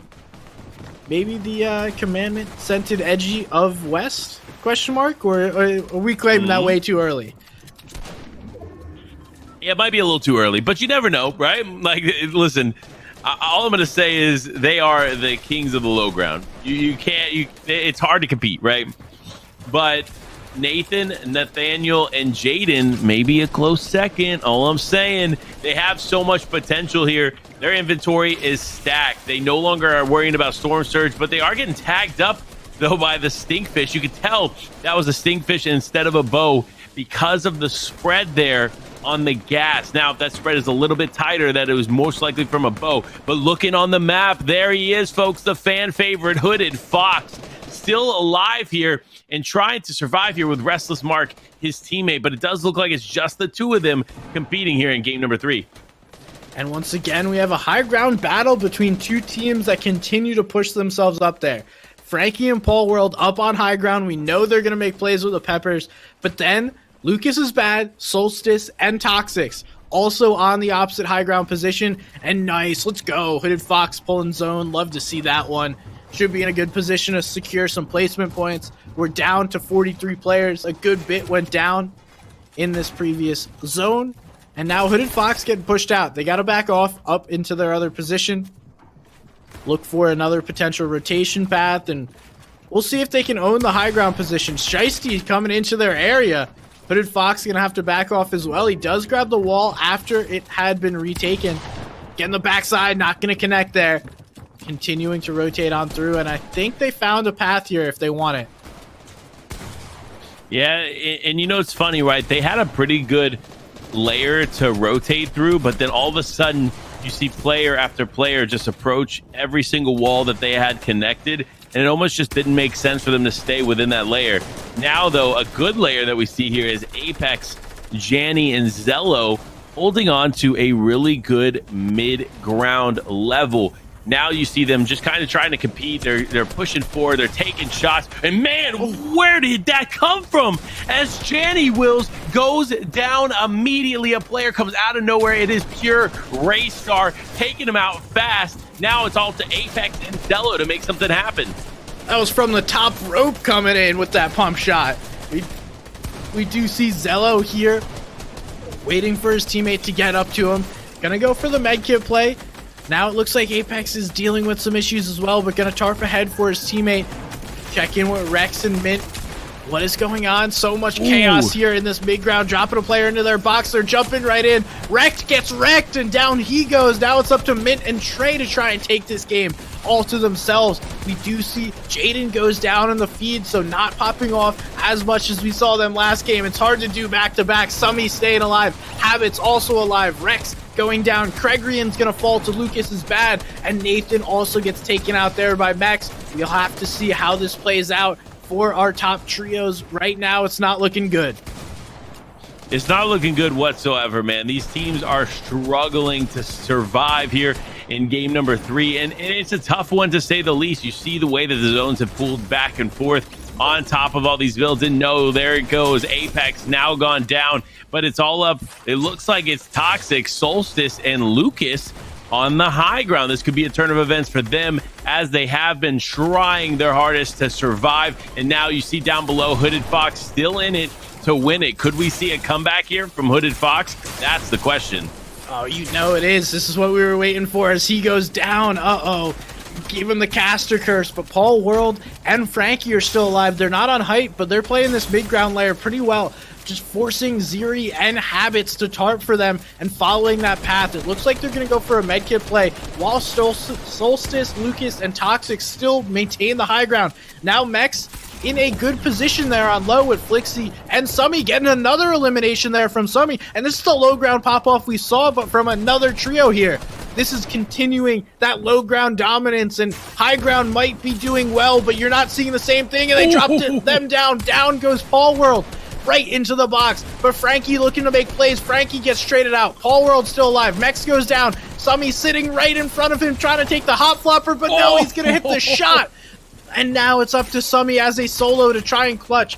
Not going to be able to get the res off. He might try, but it's not going to be too late. We don't have the time here in these moving zones. He's giving it an effort. I respect that. We'll see if he can get it off. Going to tank some storm damage, though, if it happens. And he does. He's able to get it off, but it was definitely not the play there, as it looks like he ends up going down. Summy down there, but Mex does get an elimination down there as well. You see the shots coming off here. Now it is 3 teams remaining, 4 players in it. Lucas and Solstice up on the high ground. Now it is a team. It's a 2v1 situation. Team versus 1. 11 XP just trying to stay alive here against Lucas and Solstice. Will it be enough? The fight continues, but no, it's not going to be enough as Solstice gets the elimination and takes home the victory royale. Solid plays by Lucas, Solstice, and Toxic. They've been wanting that high ground. They've tried it in both matches, in match 1 and 2, finally able to grab it for themselves, and now taking the match. We got tons of replays. That game was filled with nuts action. Let's take a look, see what just happened in the previous game. Yeah, look at that. It's some Paul World, Frankie domination. And, you know, I think the game definitely could have gone different for them if Casual was still up, man. But that's just the name of the game. You lose a teammate, and it becomes that much more difficult to survive. It does. Especially when a full trio is able to identify you're out all by yourself. You see Solstice picking up these elims, and then Summy popping off on the low ground. I mean, it's low ground pop-off all over NA West right now. Frankie and Paul World tried their best, but eventually Summy's going to come out the victor of that engagement. He does pick up Mex, who was able to scoop some eliminations as well, and I may have hated on it, but it was probably the right play to pick Mex up there. And now closing out this engagement, Solstice, I see you closing out that match. Big win for these guys. What a clean way to end that. Solstice, edit down, get the pump off. I mean, just solid plays overall. And that's what we want to see here in the West Coast. But before we get you more of that action, we're going to take a quick break. See you in a few.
Here it is. We are back after the first half of the PlayVS Spring 21 High School Championship West event featuring Fortnite. I mean, this is insane, man. These trios have stepped up to the plate and done some amazing stuff here in the first half, and I'm excited to dive straight into the leaderboard.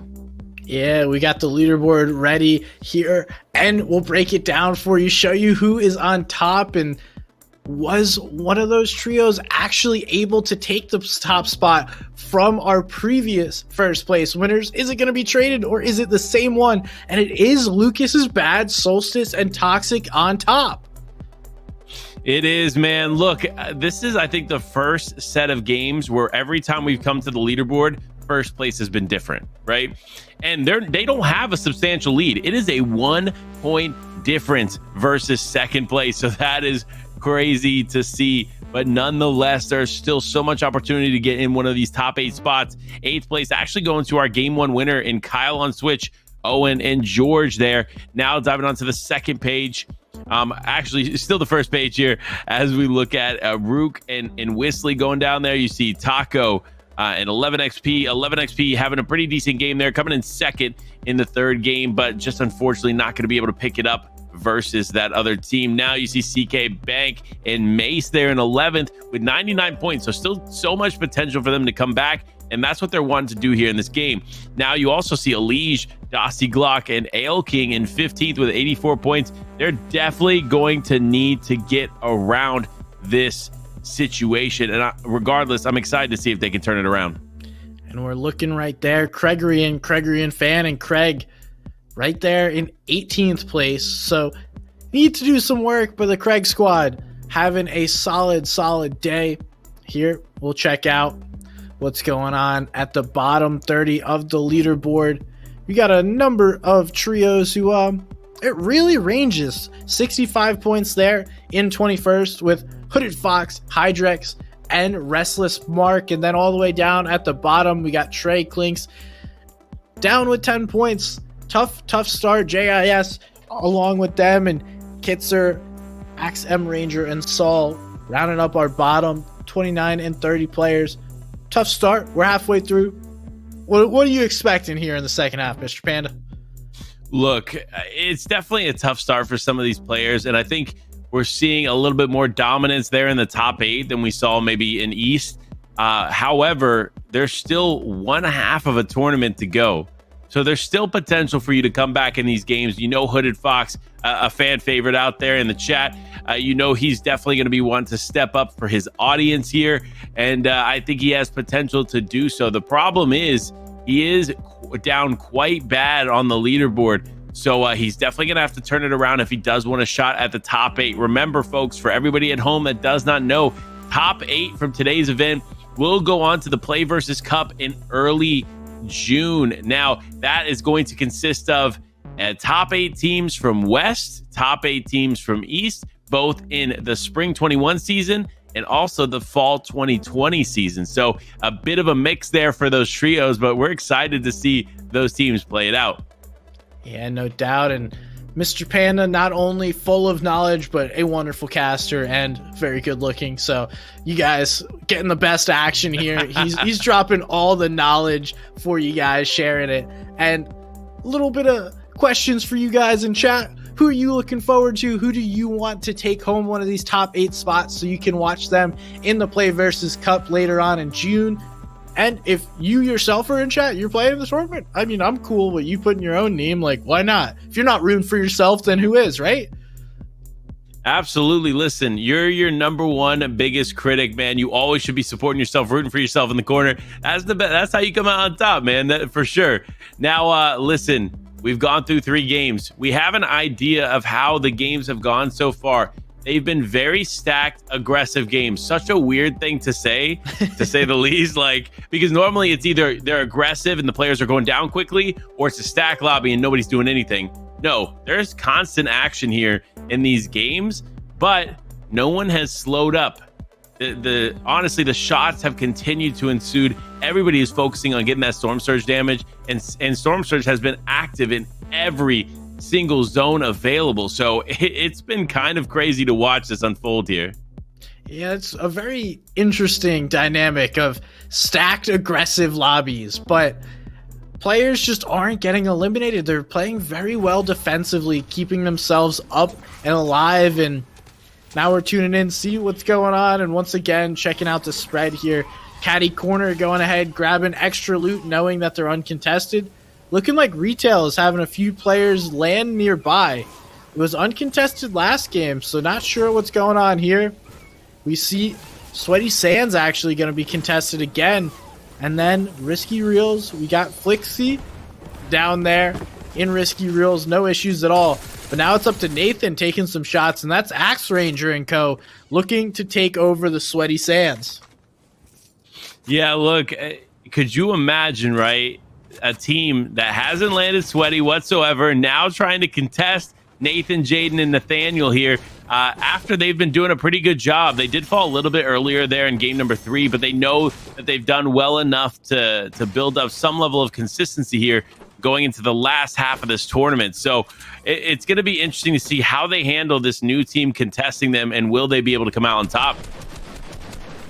And now we see what the shots are going to be. Kitzer and Saul down below. They were able to get the bunker chest if it spawned. Don't necessarily know. Sometimes it's in your favor. Most of the time it's going to be in your favor based on just percentages there. We see Nathan in a really good spot. Needs to share some love with his teammates as far as those small shield potions go. We see Jaden able to get some shield.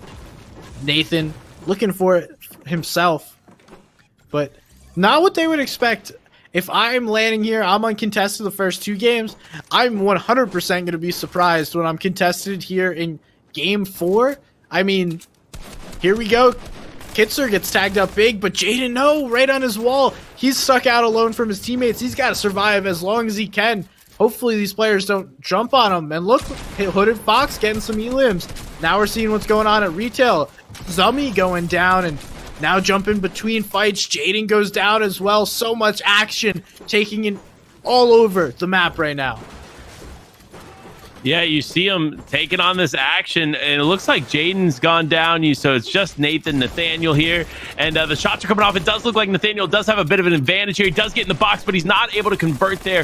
Very, very weak this player is, and he does get the Noxy. That is what it is all about. Teamwork makes the dream work. The next player drops down, and it looks like they should still have a good, solid advantage. Those shots are coming off, but no! Oh. Nathaniel, Nathan, and Jaden, they go down in Sweaty Sands as Sal dances over them. It's a tough start for Jaden and co, but Saul, Kitzer, and Axe Ranger having a solid game now. They needed this. They were kind of searching for a drop spot. Now able to find it here in match number 4 at the discontent of another trio, but that's just how it is. Sometimes you gotta go contest and take on a fight. Now we check out Slurpy Swamp. Another trio up in our top 8, doing pretty well today. They appear to have Slurpy Swamp uncontested at this point. So the opposite effect has happened. Instead of them getting contested by another trio joining the fun fight happening here, the trio that was contesting them decided to move on out. Yeah, it does look like they are going to have to move on out, man. And that's just a crazy situation to see unfold regardless. And speaking of crazy situations, Kyle on Switch, Owen, and George, what's going on, man? They started off so strong, great 2 first games, but 1 game bad, and all of a sudden they dropped drastically on the leaderboard. So they are going to need to take match number 4 very, very seriously if they want to stay in contention for a top 8 spot. Definitely need to continue this battle here. We'll see if they're going to go aggressive. You know, a lot of times when things don't start to go your way, you'll switch it up, and I would recommend that if you're not exactly where you want to be. This trio, obviously, right in that contention for top 8, so just continue to do what you're doing, play your game. Now we'll see what trios are starting to make a difference. We're down to 81 players already, so our off-spawn fights have taken place. It looks like Dragon needs to be careful. There's a whole trio coming on over his way. He gets bowed. That's going to hurt. He should be able to continue on out, though, without issue and get back to his teammates. Yeah, look, the bow is such a powerful weapon this season. It's wild to see how well it's been used so far. And it's funny, people have talked about, I remember the early parts of this season, they're like, oh, the snipers are gone, we're good to go. No way, Jose, as the bow is such a dominant weapon to have. It might not be as easy as the sniper rifle to use, but the varieties of bow provide such different advantages here, especially now in competitive. They have taken out every other variant of the bow other than the basic mechanical primal makeshift and then the stink bow. But you have to remember, that's still a huge variety of bows available for you. And now there's even bows that can one-shot, headshot. So you definitely have to be careful. You have to be a little bit more cautious when you're rotating. Oh, yeah. In my opinion, bows are better than snipers. Like, 100%. Once they buff them to a one-shot headshot for the mechanical bows, easily better than the snipers. I thought they could have been beforehand. The ability to jump and take shots, you get that full range of vision. And then, in addition, they're quieter. So you used to be able to hear a sniper from all over the place. Now, the bow, you might not, you'll hear the arrow fly by. You might hear it ding, but you don't necessarily know where it came from. And that's a huge advantage.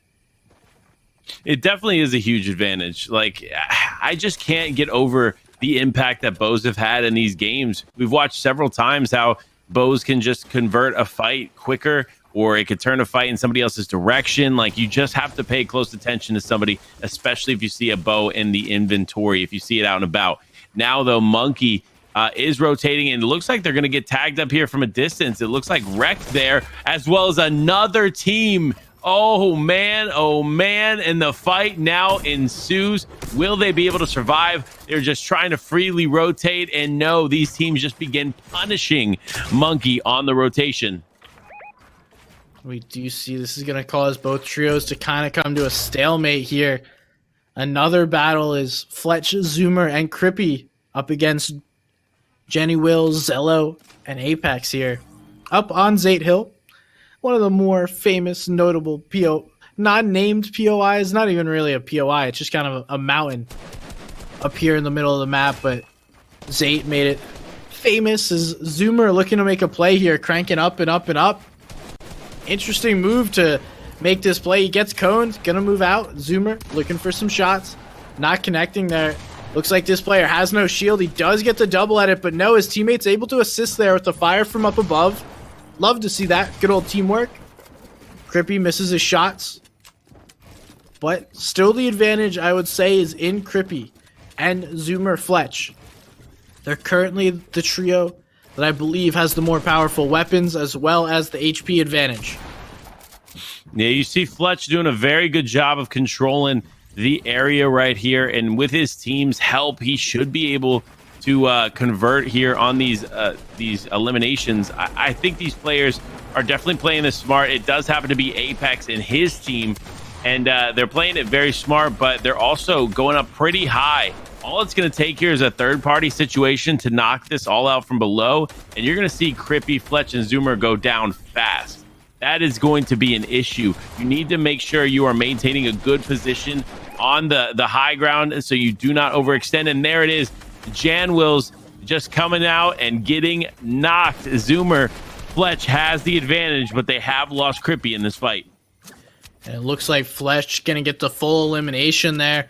Crippy might be able to get this res off, and it looks like Apex and Fluffy just dropping down, getting all the way down to the bottom, trying to do what you were just talking about, going for that drop down. And actually, never mind. They just want to get on out of here, taking that vehicle, firing the shots. Oh, okay, Zoomer, I see you. Able to get those shots in. Apex is as good as gone, and they'll take those 2 elims. Likely not going to be able to get Zello here, but the 2 elims are solid to put yourself in a good position. Some nice little refreshes, especially with what all they used in that engagement. Yeah, I think that's definitely going to be the refresh they need to continue on throughout this game. But it kind of stinks, though, that Zello was able to get away. And it looks like it's kind of surprising that Zello was able to get away so scot-free, and then all of a sudden Apex struggles to get away. Zoomer, Crippy, rotating on through. We see a couple of other teams coming from the north. That's Hoodie Fox. They've been spotted out here by this trio, and Might be looking to play aggressive, but now we tune into a little engagement here by Derp, Monkey, and Scooperfluous. Varus, Grizz, Empo looking to make this rotation as well. Second zone going fairly centered towards this map, maybe a little bit east. Varus taking some shots on the way back. Nothing we haven't seen before. You know, take your shots, take your chance, and move on past. Don't necessarily need to take every single fight that comes into your way, and we see that right here. Varus, though, he's really tempted. He keeps looking back. He's like, do I go? Do I go take some shots? No, okay. Wait, hold on. Do I? No, okay. We'll see. Well, now... Yeah, I was about to say, now that Storm Surge is active, man, it looks like they have to. And you see Varus immediately cutting back left a little bit. He knows that these players are going to be coming around this corner, and it does look like it's Monkey and company hands down right around the corner. Varus might just have to take advantage of it. He does only have 73 assault rifle bullets in his AR, but that's still something to work with. Nevertheless, Nitro now and his team above the threshold, not by much, but just enough to keep them out of concern here for that Storm Surge tagging them up. One thing I do love is the sound of that pump shotgun.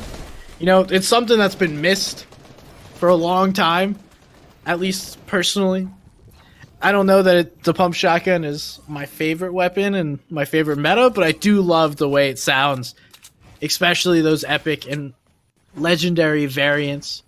We see Sub moving on past here, gonna take a pepper, maybe even combine. Nope, not gonna combine it with a hot flop, but get over to Dragon here with his teammate. Box on up.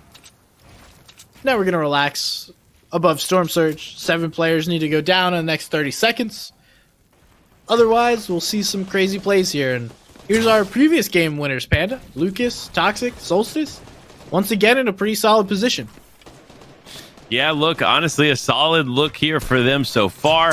Definitely potential to have a little bit of a repeat action here from game number 3. And we haven't really seen that today. We did see it in the solo event yesterday. You saw twice these players step up and win back-to-back games. But now is it time for Toxic, Lucas, and Solstice to do the same? I don't know, man, but I'm excited regardless. I think they have a really solid position here in zone. They have the Stinkvo, and this is going to be what they need to get these Storm Surge tags.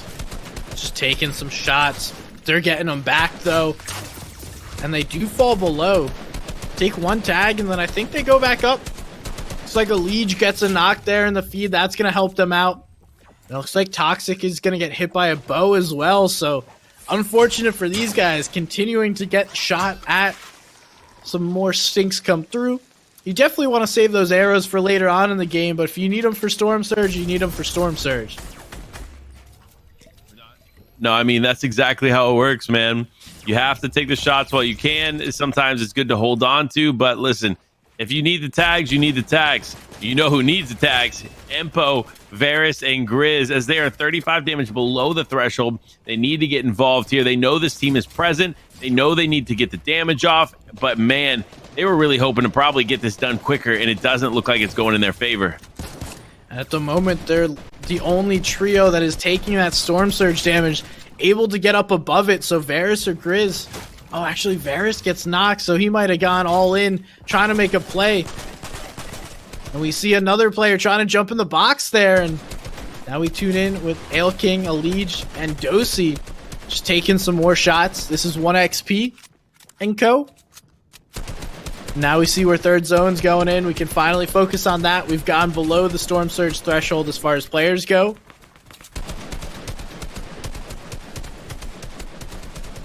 Yeah, I mean, looking at this, man, Elige needs a big comeback game here with Ale King and Dossie Glock. You know, it's funny, Elige was definitely a fan favorite when we first came into these games, but now it does not look like he's performing like we normally see Elige do. But it could be the situation, it could be the format, it could be the day. You never know. These things change up quickly as Ale King just tries to get involved here with his player just above. It looks like shots are coming off. 11 XP does get tagged up quite a bit, but so does Ale King. Now they're just backing off. It does look like they're going to pull Taco back. It looks like they got him. They're going to shake him down, and they're also going to utilize him for his material. Good play on their part, similar to what Gunn talked about before when they talked about, hey, listen, you know what? Like, you should pull the players back into your box. You can have all the resources. You can get the shakedown comfortably, and that's what we just saw there. Always best if you can bring the player into your box. Now it's time to look for a little rotate.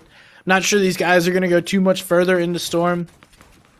Looks like they already have a base up here. We'll just chill, wait, see where fourth zone reveals itself to, and then focus rotate after that. Oh, they do find 1 XP though. Shots come through and rip 1 XP. Thank you for playing. Hey, listen, you know what? You shot your shot, but they shot more. So, listen, that's how the cookie crumbles sometimes. But Alige, Ale King, Dossie Glock, they're going to be able to walk away with the advantage there. And it's important for them, too, because they're so far behind. They are going to need those additional points wherever they can get them. Now, though, you see Lucas getting some tags off there with a stink bow in the distance as players still continue to dwindle down. Lucas looking to continue to get shots off on this other team out there, and it's Trev and Cripsy. It does look like they're not quite in zone yet, so they still need to pull forward, and that's what Lucas is trying to take advantage of. Yeah, doing a good old hold here. It happens. It's good work. Now we see them just relaxing, not necessarily going to continue as those players are at least right on the edge. Solstice takes some shots. Looks like whoever's above them, that's Crippy. Yeah, Crippy's going to get fully eliminated there. So, free elims there for Lando. When you have a solo above a full trio, it's just a matter of time until you wind up going down. Now, this is the calm before the storm, the breath before the dive. Once we get into this fifth zone, it's really going to get crazy. We see a lot of players go down in this fifth zone rotate. We got about a minute till we see where fifth zone goes, and it's pretty even spread. This is one of the few times we see the lobby spread out as evenly as it is right now. Yeah, I mean, it is a really good spread here, and probably the best we have seen all throughout the last 2 days, right? Like, you don't really get this even of a spread too often, but it's nice to kind of see how the zones played out. But now players are just falling in the elimination fee. You see Kraft going down, you see Grizz going down, and man, as we talk about players going down, Sakura, Boppo, and his team just immediately deleted by another trio that has appeared. That is not what you want to see here if you are Proclaim and team. But for Flixie, Summy, and Mex, they are able to walk up and get some additional points. And they're in a great spot here. We see the extra peppers. Only 2. So not going to be where you want it to be for a full trio rotate. But, you know, someone gets left behind. Oh, they do have a nice little fish guy there. And Laro is in a bad position. 1 HP. Is he going to be able to stay alive? Eating the peppers? Oh, no. Just doing everything he can to stay alive. And somehow the pressure comes off him. That's Frankie and Paul World. Normally those guys are not one to give up pressure. I believe Nexus was able to get some shots there onto his opponents and give his teammate Laro a breath, a second to reconvene. And I think the same exact thing just happened for Paul, Frankie, and Casual. They took this time to get back at it and then fire away, but Laro needs to be careful. His teammates opening up looking for shots here, and this fifth zone rotate, absolutely not where you want it. We got a long way to go, but he's on a pepper, so he should be in a good spot.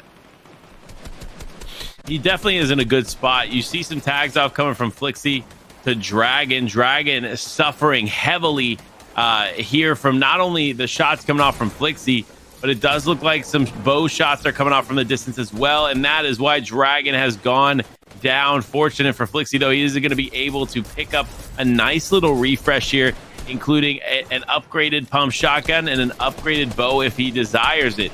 His whole team, though, however, could be walking up with a good refresh. You see the material count there is solid for Flixie. And look at the players around here. So much going on here. And I got to say, man, this is what we want to see. This is a stacker, to say the least. Oh, yeah. Once again, I don't think we can say it enough with how stacked these games are. We see Trev, Taizu up on high ground, looking to play it once again. They're continuously in that position. Now the question is, who's going to try and take it from them? Because we know that somebody's going to at least attempt it. It's not going to be free for the entirety of the game. Zenny, Nitro, and Kraft are nearby, possibly looking to go for a height play of their own. They're actually just going to establish on the front side because zone pulls far away from the current high ground team. We see Zenny looking back in the storm, trying to find anything possible. And this is likely who's going to hold height for a little bit, depending on the loadouts and everything, how it goes. If the machine continues to get fed, these guys will be fine up here on height. And it looks like Zenny now going to hold the backside here. He is the anchor on the high ground. It's up to him to make sure no one takes it from the backside. Yeah, this could be a great game from Nitro and Kraft, but looking at Zenny, I mean, he really didn't have any material to work with, so he's going to have to be careful as the game continues to go on from the height. Now you see, though, Mint, Wrecked, and Trey getting involved. Shots going off. So much potential. As the shots go and continue, though, it does look like he's just going to try to rotate around. Mint might be able to get a nice little spot here in zone without any kind of issues. Free little Tate here. Rare that those happen, but you gotta love it when they do for your trio. They are getting pressure from up above. Someone takes their top. Mint's gotta make a play. He hits a shot, but not able to connect enough on that one for the whole duo to knock them out. Now we tune back in with our first place trio. Solstice, Toxic, and Lucas right here on front side of zone. They're in a good spot. Lando still up and picking up elims there on the Nexus. Lucas is tarping ahead, giving himself a good position. They're gonna drop down, look to play ultimate low. We're going down a hill. So a solid move to drop down, own this space. Plenty of materials here. It's going to be up to the fraggers in the backside of the tarp to continue to play. And this is another solid tarp going on right here. Flixie looking ahead, continuing on this front side of zone. Now we tune back into high ground. Zenny up there, pressuring players. That is Restless going down. Nitro, Kraft also continuing this AR spray. That primal rifle is so strong up here on high ground. And then Lucas right there in the middle. We see a Liege up here looking at a high ground play, a potential play. This could be it. They might not see them, and no, actually, there is some pressure coming through there. Mex, Flixie, Summy continuing this beautiful tarp. And once again, on the front side of zone, staying on this front side in a wonderful position to continue to scoop up all of this placement. Now, is it going to be high ground that takes this, or can another team combat them? Yeah, I think Nitro, Kraft, and Zenny have done a great job of maintaining the high ground here. You even see Zenny really doesn't have the builds, but his teammates have held high ground so strong, and they're able to connect it pretty sturdily. You do see some other players coming behind the tarp there, so if they're not careful, they could go down, as Mex ends up going down there with Flixie. Now it's all up to Summy here down low, and that's what it's all about, man. You see how quickly these games can change. What looked like a very healthy trio immediately turned sour here, as Summy is now by himself. It looks like the best looking trio besides the one on height is going to be Lucas, Solstice, and co. Lucas able to pick up a lead. Shiesty getting Ale King, so that trio is eliminated. Lucas continues to tarp on ahead. They do have some potential shots to take. Toxic has a bunch of the mats. So does Solstice. They need to trade the big shot coming through there on the Shiesty. That's going to be a nice knock. Potential Elim coming through. Yes, there it is. Confirmed. Lucas is bad. Goes back in the storm, and now it's up to Solstice and Lucas right now. Lucas using this stink bow to put some pressure on. He's going to have to go right into that, though. Summy right above, snaking here on the low ground. Shots coming through. Solstice cannot connect enough on those. Lucas accidentally hitting himself with the bow. He does get into storm here. He's got no builds left, just the pump out. Hits the shots, does not connect. That's Nitro, Kraft, and Zenny taking this match here in game 4. What a crazy game. I mean, look, again, just showing that high ground is so dominant here on the West Coast. This region has just continued to surprise us, man. Zenny, no material left, still was able to hold high ground with his team and ultimately get the victory royale. So impressive stuff here, to say the least, as we dive into some of that action we just got to see there in match number 4. You see all the replay action coming here to you shortly, and I'm excited regardless. Actually, we're just gonna pass on the replays. You know what, there was so much good action. It was tough for our team to decide exactly what they wanted to see. But before we dive into the leaderboards, we're going to go ahead and take a quick break. So make sure to stay tuned, and we'll see you in a few.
Here it is, the Play versus Spring 21 High School Championship Trios event featuring Fortnite. We have gone through 4 games here on the West Coast. We went through 6 games on the East Coast, man, and the action has not disappointed whatsoever.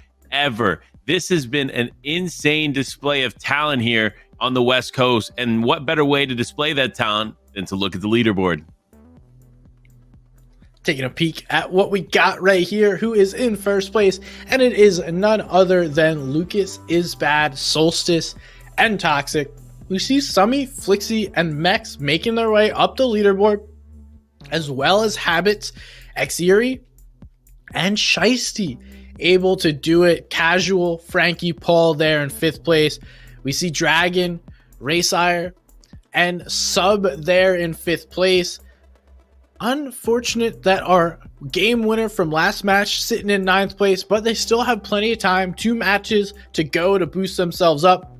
Only a 5-point difference between them and 8th place. And Panda, as we know, but we can remind our viewers once again, it's the top 8 that you want to be. That is what will qualify you for the Play versus Cup. Let's take a look, see what we got from 11 to 20, who is right there. And a Leech is beginning to knock with Dossie Glock and Ale King starting to move up the leaderboards there. We have Trev, Tyzo, and Lando also in 12th place. They've kind of bounced back and forth from this page and the last page. Kregarian Fan, and Craig there in 13th place. And Hooded Fox making a comeback with Restless Mark and Hydrex right here. I mean, can we call it a comeback yet here, Panda? You know what? I still think it's a little too early to call it a comeback. They only have 2 games in game number 5 and 6 to make something happen, and they are still not quite in the top 10. So it is going to be difficult for them, to say the least, to make their way back, but the possibility is still there. Now, though, you look down in 30th place, 24 points. It is Cali Bear, Polo, and Assassin P2. That is a struggle point, to say the least, man. Unfortunately, when you're in a position like that, you're just not going to be able to truly come back to get one of those top 8 spots. So now at this point, it's just about kind of recovering a little bit of that tournament.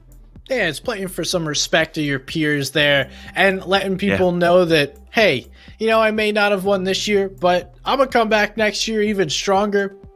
Whether it is in high school or you're moving on, you're going to college, you're going to play in the collegiate championship and spring or fall series that Play Versus puts on, because it's not just high school. If you guys are joining us for the first time, this is the high school Play versus Spring 21 Championship featuring Fortnite. We finished the collegiate championships for this spring, and now we are about to conclude the high school championship for the spring before we move into the Play versus Cup. And that is where we'll get to see the top players from multiple different seasons, from multiple different regions, all competing, battling it out. And that is going to be something to watch for, Panda.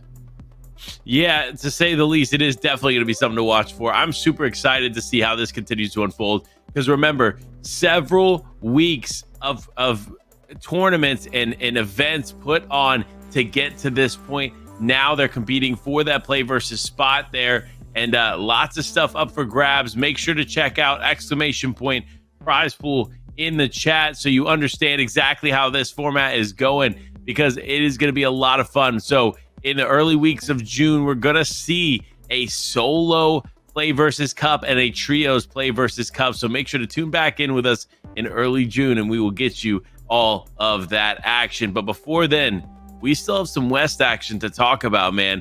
We have 2 more games. Game number 5, game number 6, still up for grabs. Anything goes here. Do we think Hooded Fox is going to make a comeback? Do we think Alicia is going to make a comeback? Or are we going to see the top 8 pretty much stay the same? I think we'll see both trios make a comeback here. I'm a fan of a comeback. Everyone wants a good comeback story. And we are going to be jumping into this almost last game. We got game 5 and then game 6 coming up right after this. This is a trio that we should be keeping an eye on here with Nathaniel, Jaden, and Nathan. We're contested last game after being unconned the entirety of the tournament earlier. So are they going to be able to win this off-spawn fight, Panda. That is going to determine whether or not they're going to be at top 8. If they're making it top 8, I think they should be fine here because consistently making end games, but I don't know, man. Not able to win their off-spawn fight last time, but I think they're a little more prepared for it. Yeah, I definitely think they are. They know that they're going to be contested here this time around. Remember, last game, they were unaware that this was going to happen. They did get the first couple games uncontested. They didn't have to worry about anything. Now, though, they understand that there is a threat amongst them. They need to play this a little bit more cautiously, and they cannot afford to lose a single player early on. So you're going to see definitely a different gameplay here from Nathaniel, Nathan, and Jaden as they play this out a little bit more like they are contested. Contests are coming through, but I like their chances better this time. When you know you're going to be contested, you definitely take a different drop. After being uncontested for 3 games, you're a little more lackadaisical. You're going for just splitting the POI. You're going for a drop that's going to help you loot faster, not necessarily get a better shot or a better opportunity at taking down the opponent. We do see they're starting to close in, though. We have a player all the way down there at the RV camp. That's going to be Nathaniel. And then now we're tuning into Retail Row, which once again being contested after another POI that's been uncontested earlier on. Doesn't matter, though. Looking at this situation is confusing. I'm sitting here in awe. I see he's hitting the walls. He clearly knew that there was a player close by. He just wasn't sure where he was here, Gun. Yeah, I don't know what he was doing, but oh no, Jaden goes down. This is not good for Nathaniel and Nathan right now. This is not good whatsoever, man. We're sitting here talking about we think their odds are going to be better this time around, and then all of a sudden, Jaden goes down. But Nathan, Nathaniel, 2 incredible players. So if anybody's going to be left having that pressure on their shoulders, it's going to be them 2.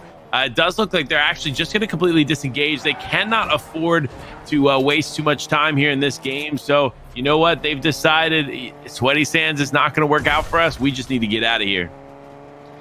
And they're just going to do a quick little dip here. We've seen this happen from some trios that fight at Sweaty. They decide to get out. Looks like Kite's trio.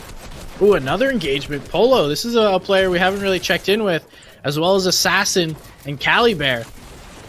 Looking for some shots here on their opponents at Slurpy Swamp. Another POI that was uncontested last game. Oh, big shots there by Assassin, picking that one up. But he gets actually knocked, and that's Kyle on Switch coming to clean this up. Now it's up for Kai Bear. Can he clean up this last engagement? Big shots there by Kyle.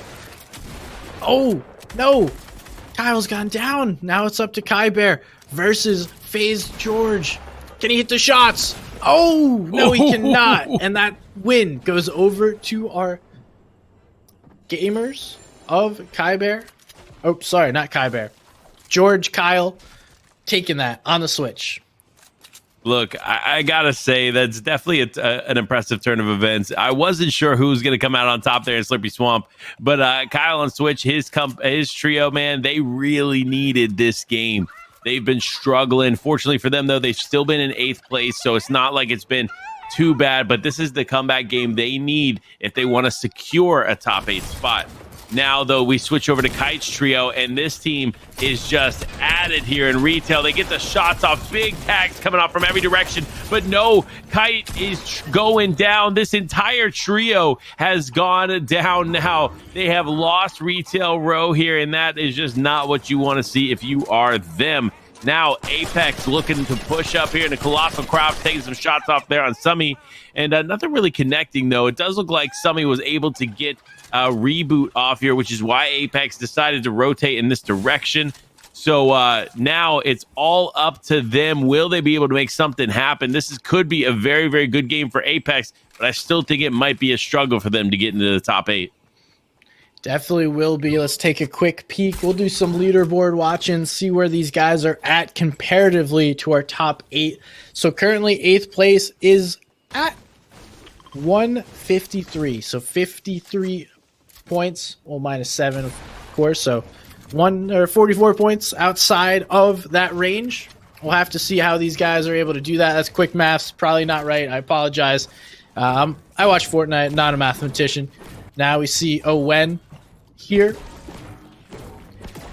Just healing back up. And is there someone? Yeah, there is someone coming on over in the distance.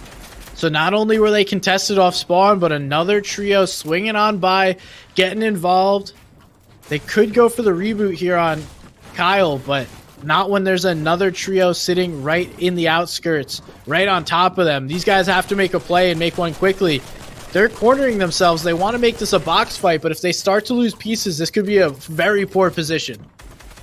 Yeah, man. Look, if you're getting contested and rotated on, it's rough, man. I've been in this position. I think a lot of players have. So it's about how you kind of come back from this. And looking at this, though, George is going to be able to slip through. It does look like Kyle still has not been rezzed, which means it is more or less a 2v3 situation against this other trio. And if the trio understands that and knows that, they might become a little bit more aggressive. Regardless, though, Slurpee Swamp is going to be in center zone. So this is honestly their game to lose. They need to make sure that they are on top of everything they do in game number 5, because this could be the last chance they have to maintain one of those top 8 spots. They might just be able to sit up here while this other trio tries to come up and hold them off. They don't have a ton of AR ammo, so they're going to quickly run out of that. But the positioning might be strong enough to deter anyone from coming up here. Again, if you're shambles, no one has to know you're shambles as long as you're in an awesome position. And that's what might be the game plan of this trio. We do see, though, looks like players are going to begin cranking. Wen is looking for the shot. Unable to connect. This trio is likely going to have more materials, but the shots are going to come through. Wen goes down. It's up to George. Can he hit his shots? That's a full HP. He runs out of materials, and down they go. No, that's so tough. Mint is able to pick them up along with Trey. And now we're in with Kregrian, and Kregrian fan. It's tough to watch, man.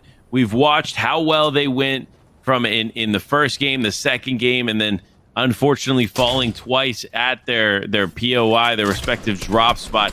So it's definitely going to be tough for them to turn this around. But somebody that is turning it around in the elimination feed, it is Hooded Fox getting some eliminations there. So this could be a good sign for him as we watch in these final 2 games. This is the final moments, folks, of this tournament.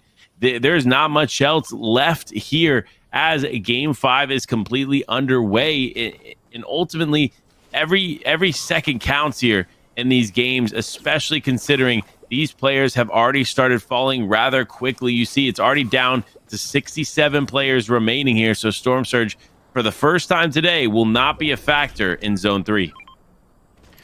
That's an understatement. The fact that these players have had to deal with Storm Surge every single match thus far really tells you this is kind of a breath of fresh air. If I'm one of these players, I finally get to relax and don't have to worry about Surge, at least for right now. Doesn't mean you don't have to worry about potential engagements that are going on right here with Kitzer, Axe M Ranger, and Saul. This is our trio who won the Sweaty Sands drop back-to-back games. Now Grizz, 2 trios who are in the 60s, have a long way to go to get where they want to be. But, you know, a big pop-off match along with some potential wins or second places is going to get you close. Saul needs to be careful. He's peeking a little bit, might not realize it. We see a trio coming on past. Not going to connect there for Grizz. Everyone just playing this patiently. Definitely going to need to start moving, though, here soon. We see Zone is pulling far south. You can hang out here for a little bit, but once Zone starts to move, it's relentless. It's not going to stop for you just because you want to have an engagement. So you need to make sure you got a plan, and we see there is a third party coming through. Extra blue pump if anyone wants it. Anyone? Nope. Okay. Now we'll see. Grizz going for these shots with the bow. Saul trying to get some AR tags back. Honestly, this is one of these where you're just like, all right, guys, just go. We'll let you be. Oh, no. Now this is going to continue. The fight is not going to stop.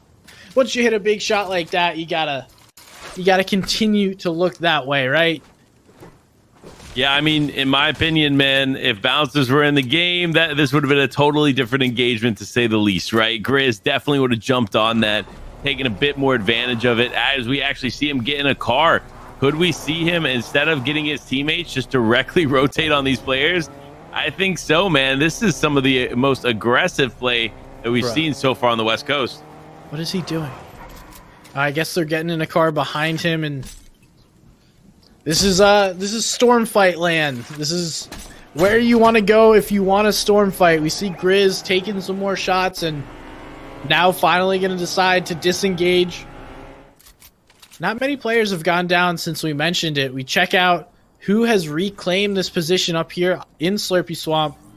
That's CK, Mace, and Bank all the way up top here in Slurpy. And this is a bully position.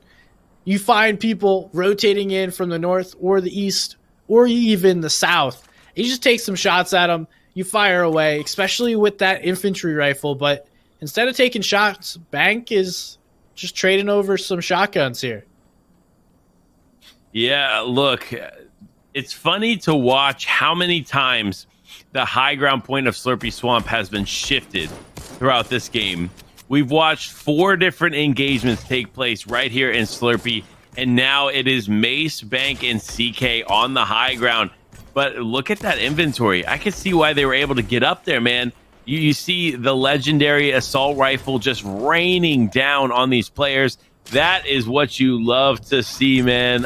Look, if I'm CK, if I'm Bank, and I'm Mace, I'm chilling. I'm excited to continue to play this game out because I know I have it in the bag.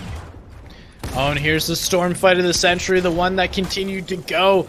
Axe Ranger goes down, but look, this is actually a whole nother trio that ran up in this engagement. Statix, Zukez, and Diego wind up third-partying someone that was getting shot at from our previous players that we saw. This is why you don't want to get stuck rotating late in Storm, as they have plenty of white heals. They should be fine with all of the bandages, the med kits. Got to share the love, though. Diego holding tons of it himself. Starting to tick for 2, but they should be fine. We do see some players, those orange arrows down in the minimap, all looking back into Storm, so they must know something is going on. Yeah, I definitely think they do. They probably heard some shots off in the distance, so they're going to try to control the edge of zone there. And rightfully so. I think if you know that there's players that are in probably a shambles situation, hiding back in Storm, it's only your right to take advantage of those players as they rotate forward. And that is what Solstice is going to do here. As you see him coming in through the waterway, they're going to take some shots off, as now Diego is going to be the final one. It looks like Diego is going to try to take some shots, and he does actually connect, but not without Solstice connecting right back. This is it, man. If I'm this trio, man, I am regretting taking that fight in the Storm. Hey, regrets may be a good thing in this case. Otherwise, you're not going to learn your lesson. You might take another Storm fight like that. So sometimes things like this have to happen. You learn from it, and you get better. You won't do it again. But who knows? They're still alive. They're actually pretty healthy considering the position they were in. So maybe not deterred enough in this case. Hopefully. I'm rooting against them here this game, Panda. Yeah, look, I am too, man. If you're pushing teams all the way into Storm, man, listen, I don't know how you made it to this point. But listen, they're good regardless, right? Sometimes too, man, you see situations like that where teams they do really well, and then they get to these major tournament formats, and they find themselves struggling a little bit more under pressure, making decisions they wouldn't normally make. So I can't completely give them the down and out, right? But they definitely need to watch their decision making going into a format like this, because this is a lobby of 100 players that know what they're doing. No doubt. They didn't get here from being some of the worst players in NA West. You know, maybe if that was the case, I'd be playing, except on the East region at least.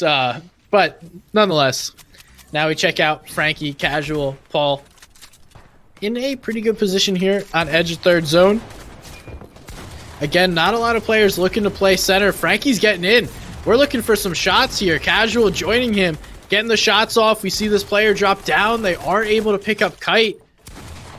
I don't know if Kite's trio is nearby. Yes, we do see him. They're going to go for the shake. Some shots come through, but, you know, you hold that. Don't worry.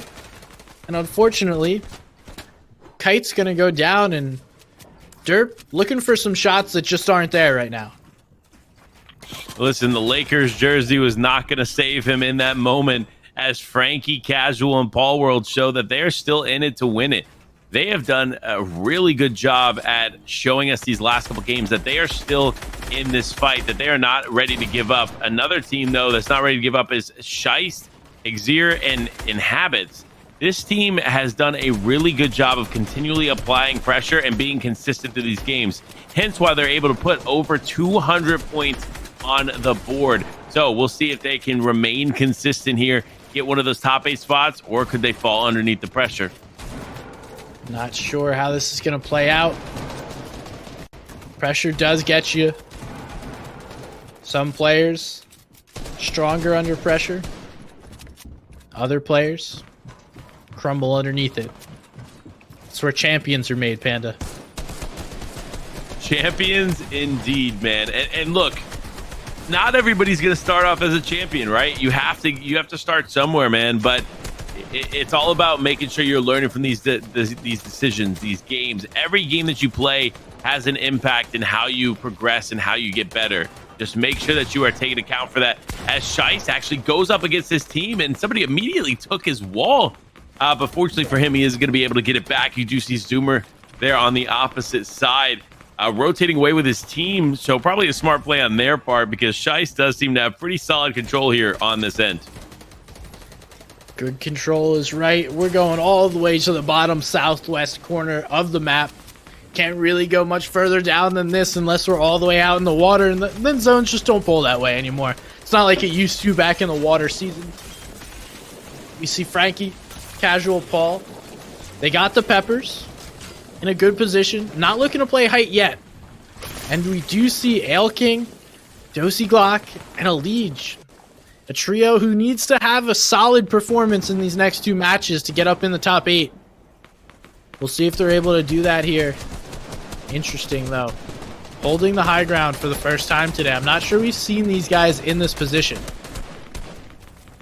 Yeah, I don't think we have, but this is a good sign for them, because we've been expecting a lot more than we've seen here from Alige, Dosey Glock, and Ale King.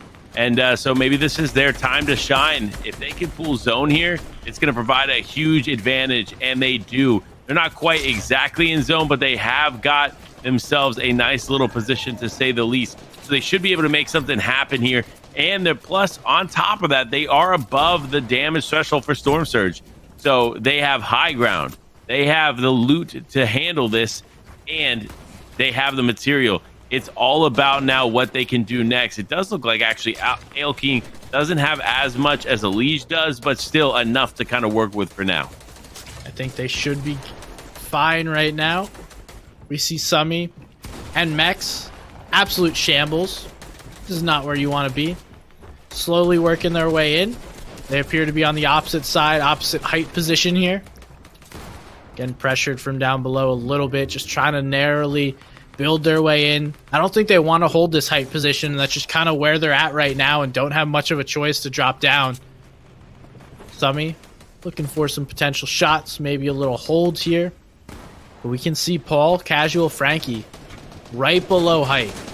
They're just waiting, lurking, waiting for the opportunity to pop those peppers and rip up onto the high ground. You know they want to do it.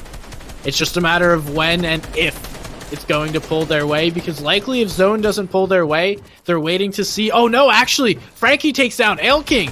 They're going for height right now. They want it all.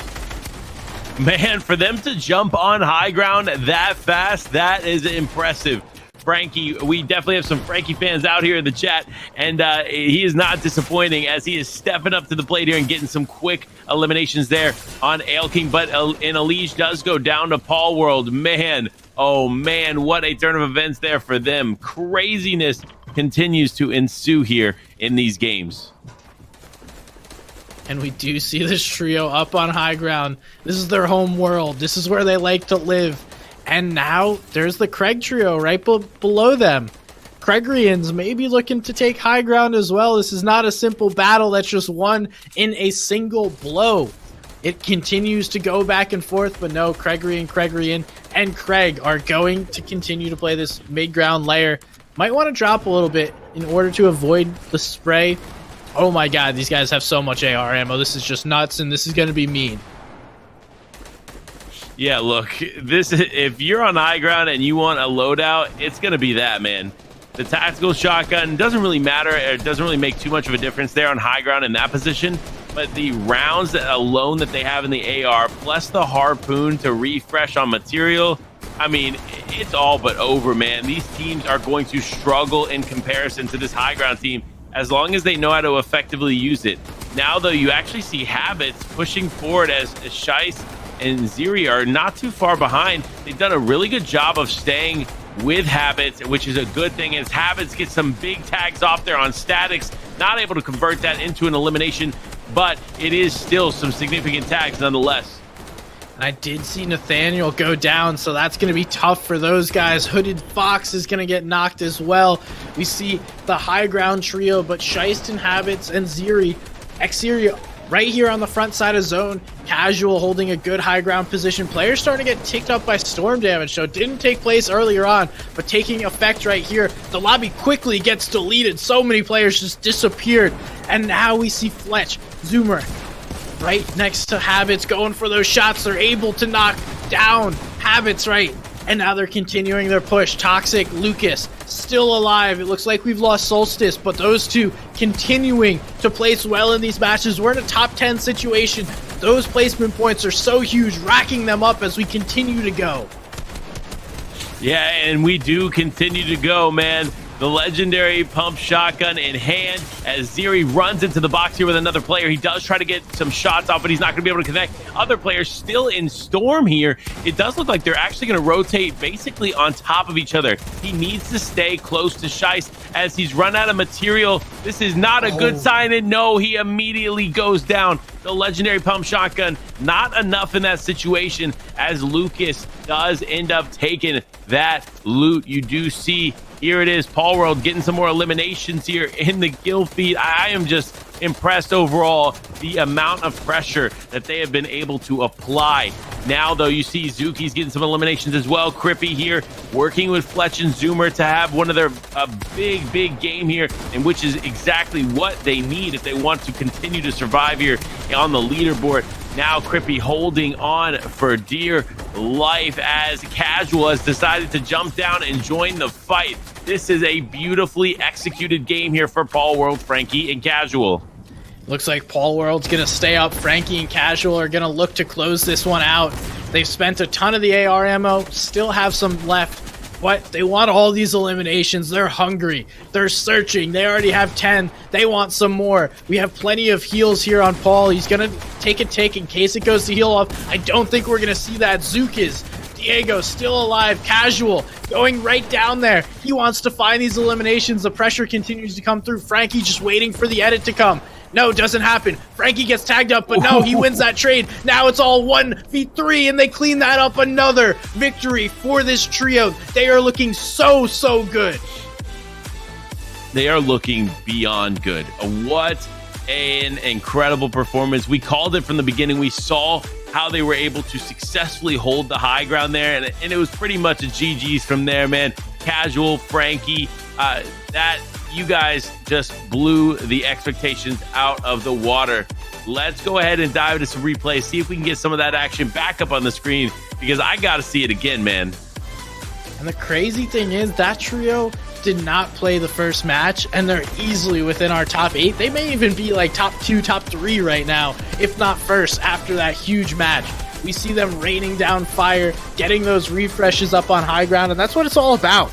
This is where you just dominate from, and the only thing that stops you from picking up elims is going to be your AR ammo, and unfortunately for everyone else in the lobby, just so much AR. Nonetheless, there was some crazy plays that happened there on low ground. We saw Crippy, Fletch, and Zoomer able to pick up a good amount of eliminations here on the low ground. Didn't matter that it wasn't the win, still able to get a lot of points in this match.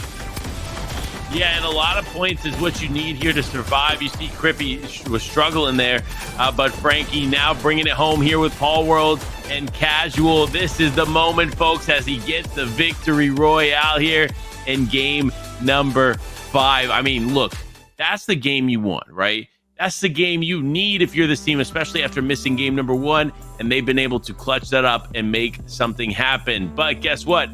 We have one more game following this one. But before we get to that game, we're going to take a quick break. We'll see you in a few.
We are here. The moment is here. It is time for the final game of the PlayVS Spring 21 High School Championship Trios event featuring Fortnite.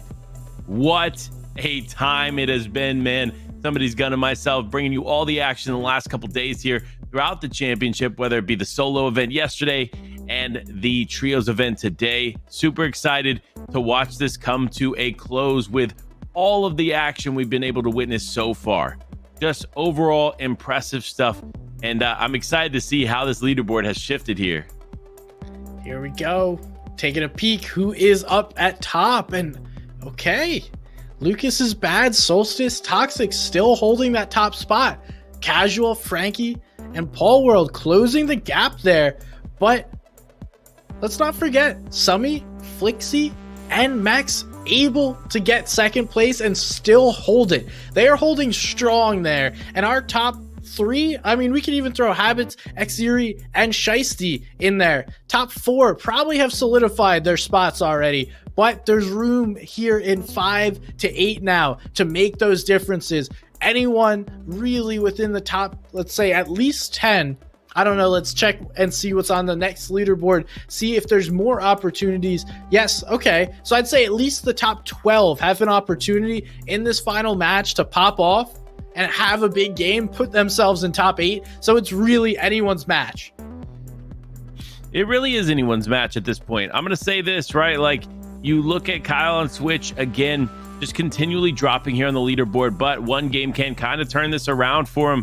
One game that's going to be tough to turn around, though, you see players like Elige and Hooded Fox. These are names that we were watching very closely from the beginning, and they've definitely struggled to make their way out of this second page on the leaderboard.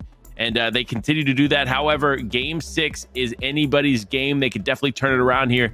Now, unfortunately, one team that might be struggling a little bit more here is the teams that we see on this last page.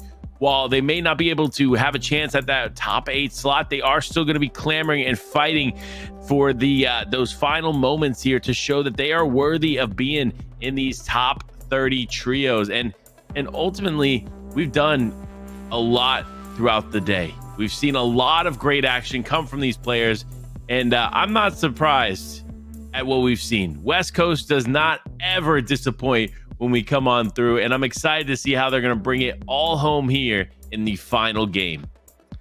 This is what we've all been waiting for. These players have been waiting for this opportunity. A few of them have appeared to have solidified their spot in the top 8, but like I just mentioned, 5 to 12, there's plenty of room for that to shift, to change, and we're going to see engagements that really matter in these last few moments, depending on, you know, it could be a mere matter of seconds, Panda. Say you go down in 8th place as opposed to 5th, and that's just like 4 seconds later. That could be the difference between you reaching one of those top 8 spots and you not. So stay alive as long as you can, guys.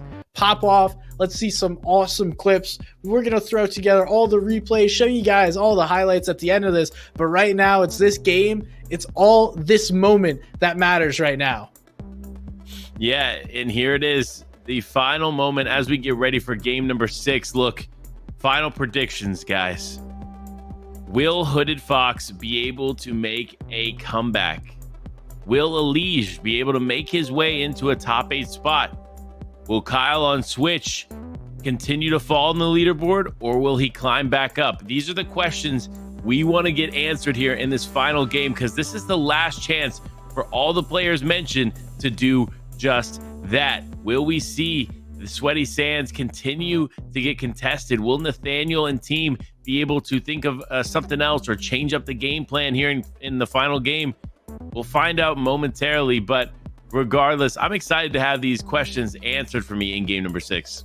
I'm so hyped here. That is probably where we want to start off, is going to be Jaden, Nathaniel, and Nathan off at Sweaty Sands. They're currently in 6th place, 190 points, have a decent lead over 7th and 8th, but that could really change if they go down off spawn again, or even if they go down in this early and mid game.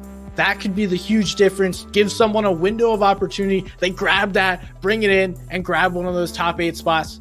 Now, if you're one of them, if I'm Nathan, Nathaniel, and Jaden, I don't necessarily know that I'm even landing at Sweaty right now. But that's going to be a little dangerous if you have to go switch it up in this last match. We do see Jaden going right for it. Habits, Exiri, Shiesty, they appear to have Dirty Doc's Uncon. No wonder why they're doing so well when you get an amazing POI like this all to yourself. Yeah, I mean, look, if you have a POI to yourself, you automatically have an advantage. But for teams like Nathaniel, they're definitely not going to have that POI to themselves. If you look around, look at how many teams are contesting them. It does look like it's actually going to be 3 teams in total as one team just start to split off. So it is now going to come down to Nathaniel and team versus Monkey and team. Who's going to come out on top? That's the real question. And it doesn't even look like it's the other team that we watched contesting them before.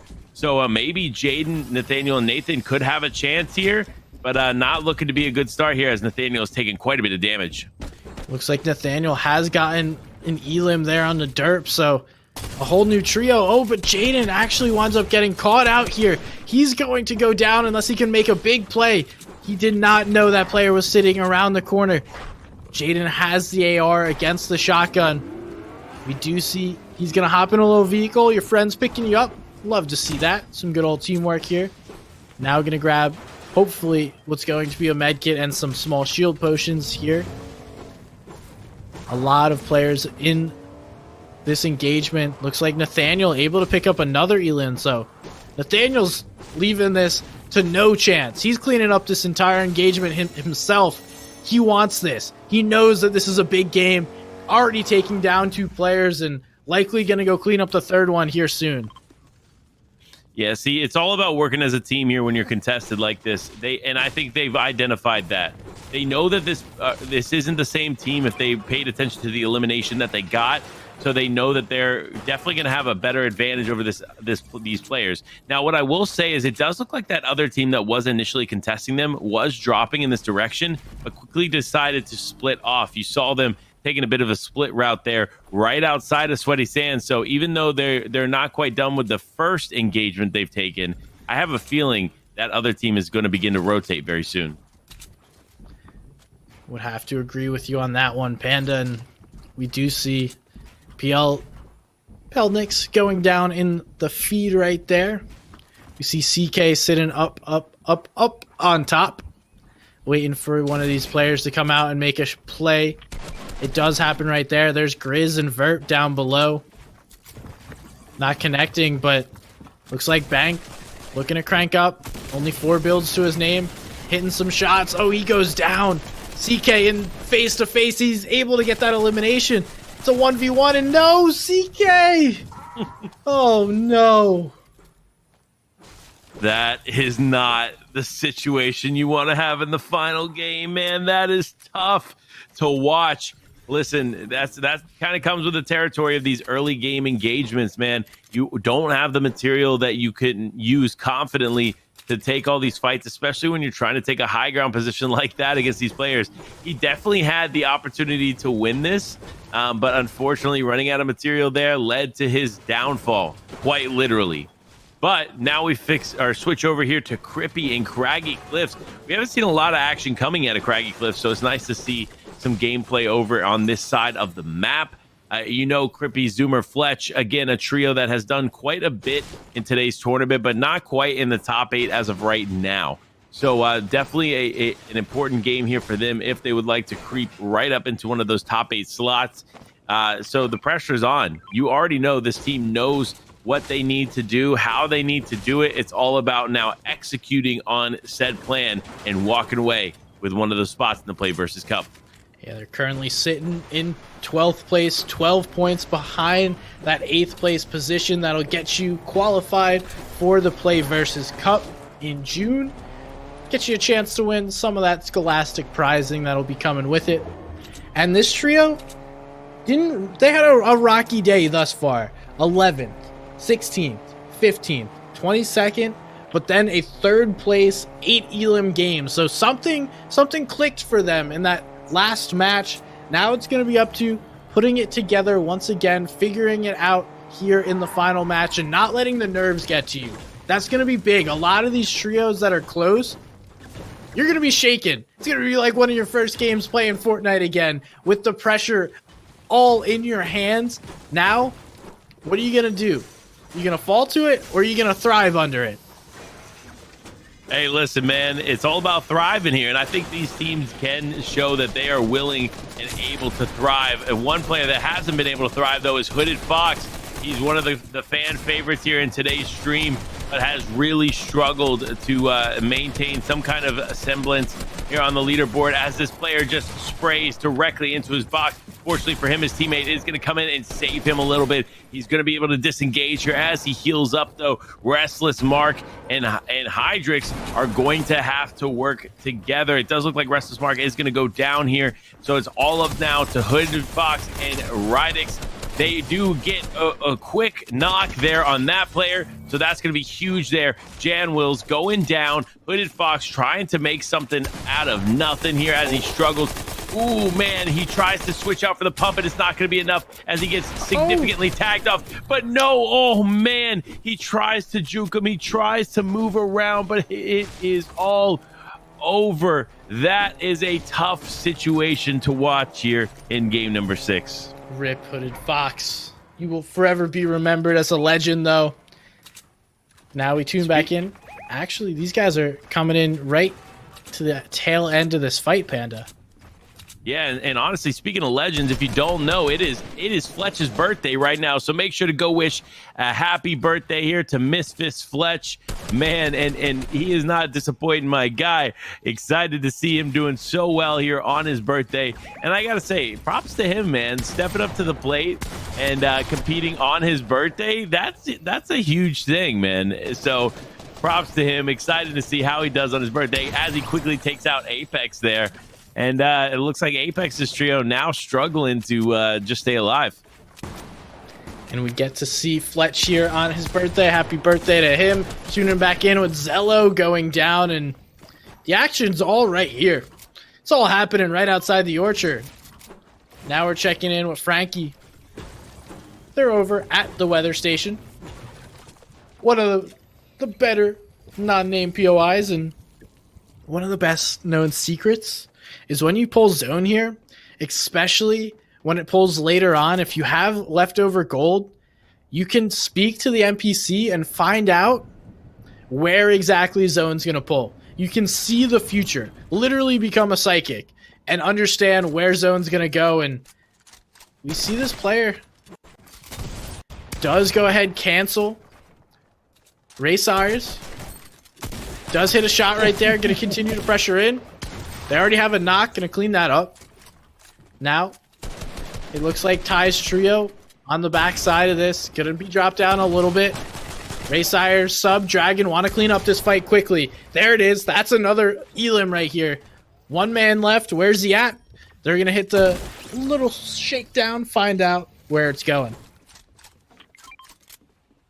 Yeah, look, the shakedown mechanic in Fortnite has created a new way to keep track of everything going on in the game. And we continue to see it used, man. And I'm glad that they were able to solve the issue. And this is one thing, big props to Fortnite for being able to do this. Remember when players were getting in trouble for leaving the game during the shakedown? Well, now, if you don't know, you can still leave the game, not get any kind of issues because the shakedown mechanic will complete. So even if you do leave the game, your body will remain until it goes out, so the shakedown still can be completed. Yeah, I'd recommend not leaving the game, though, while you're getting shaken down, just so you don't take no chances, you know? Because we saw, who was it? Was it? No. Was it Aqua over on EU that left? While getting shaken down? Yeah, it was Aqua. Yeah, but that was like season 3. It was to Benji Fishy too, man. That's what makes it worse, man. When you have a platform like Benji Fishy and everybody can find out what you just did. GG's. Aqua the GOAT. Now we see Taco. It's no longer Taco time. 11 XP cleaning it up.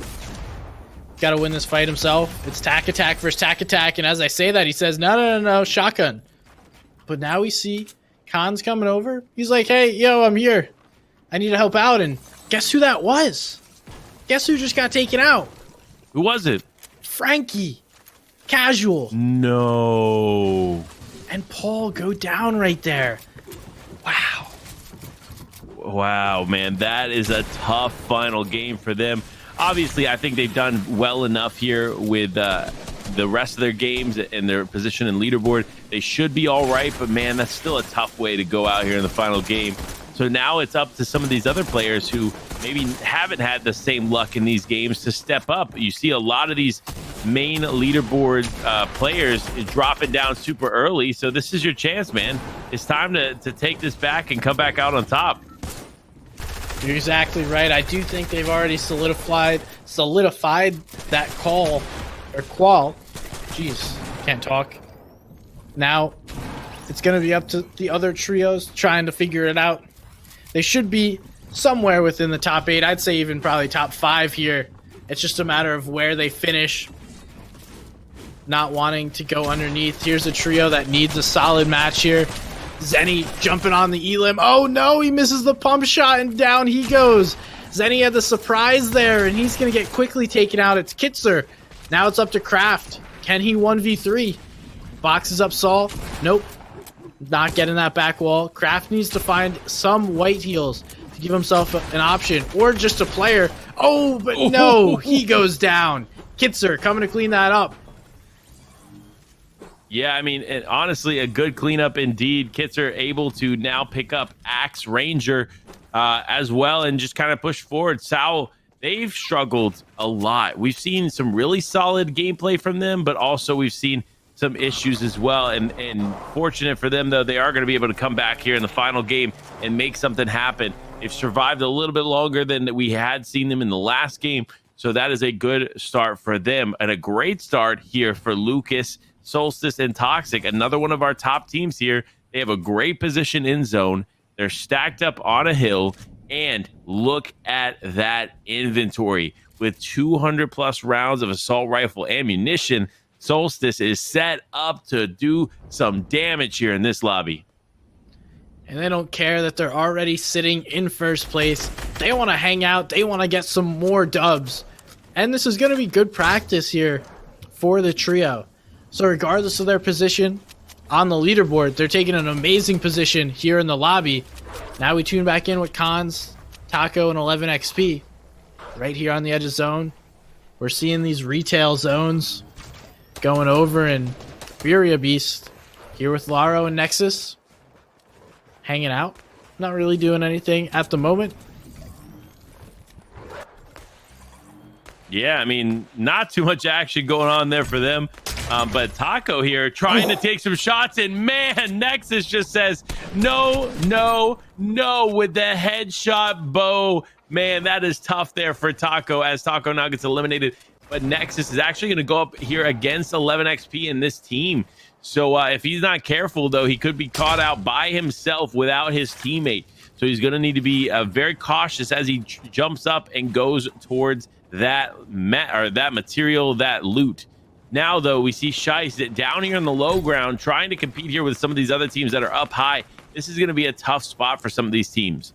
If you did not solidify or secure one of those spots there on the higher points of this zone, you're definitely going to be struggling to rotate around, especially if you leave yourself exposed, which is what a lot of these teams are doing. Shice, though, has the bow out ready to go just in case somebody decides to start focusing them. He's going to turn around and go for a headshot bow hit. You know what? Listen, the bow is so effective right now here in this meta, and I'm excited to see if some of these players can make something happen.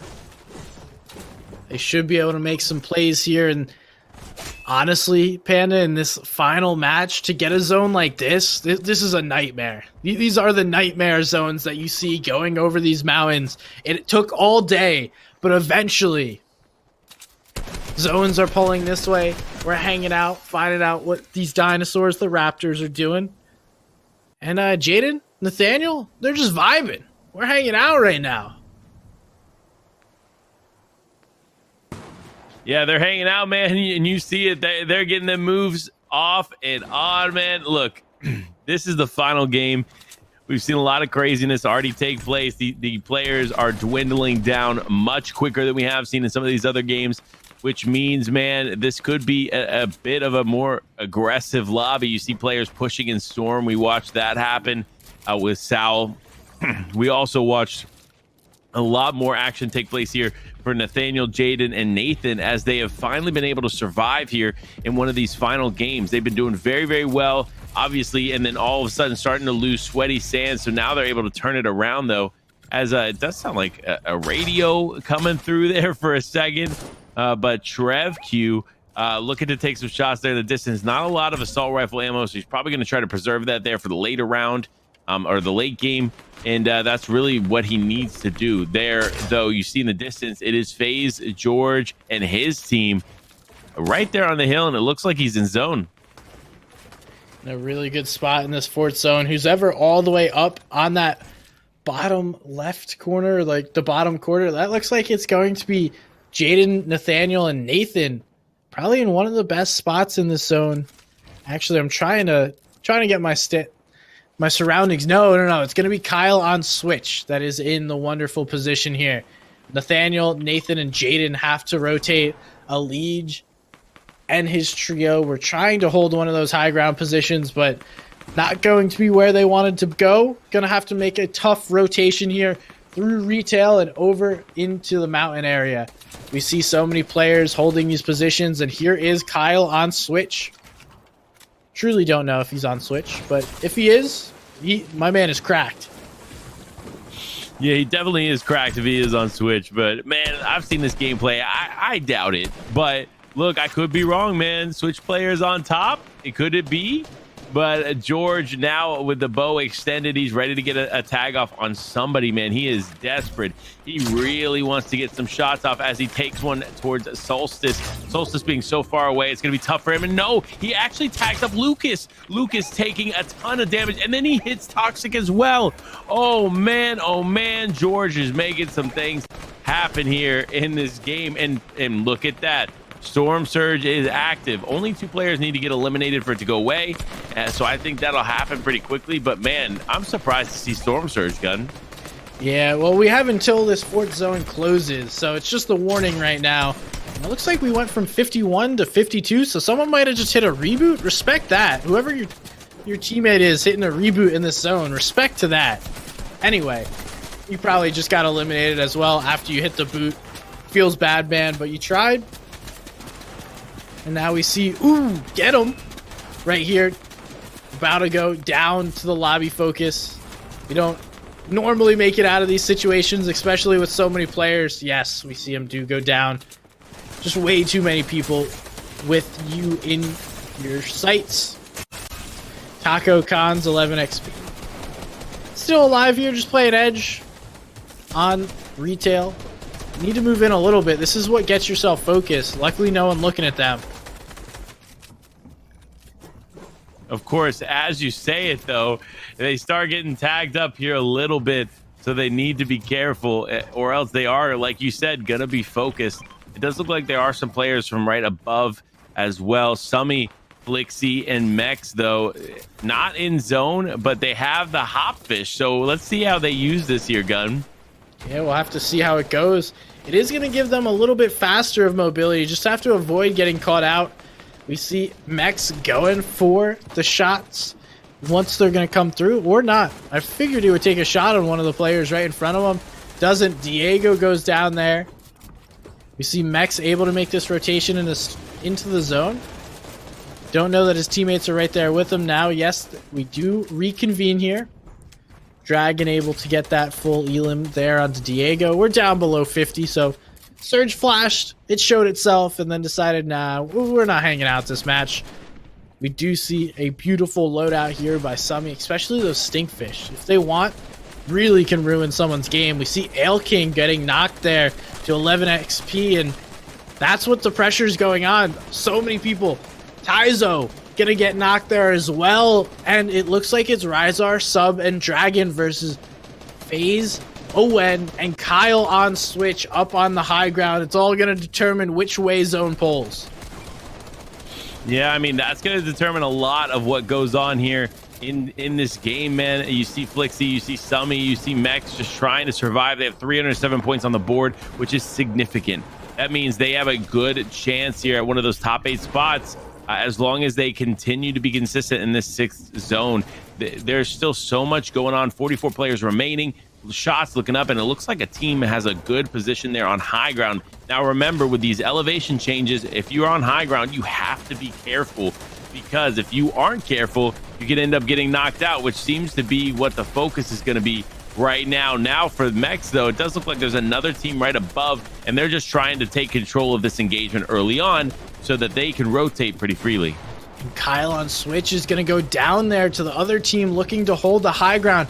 We see Solstice get knocked to ZD Zoomer.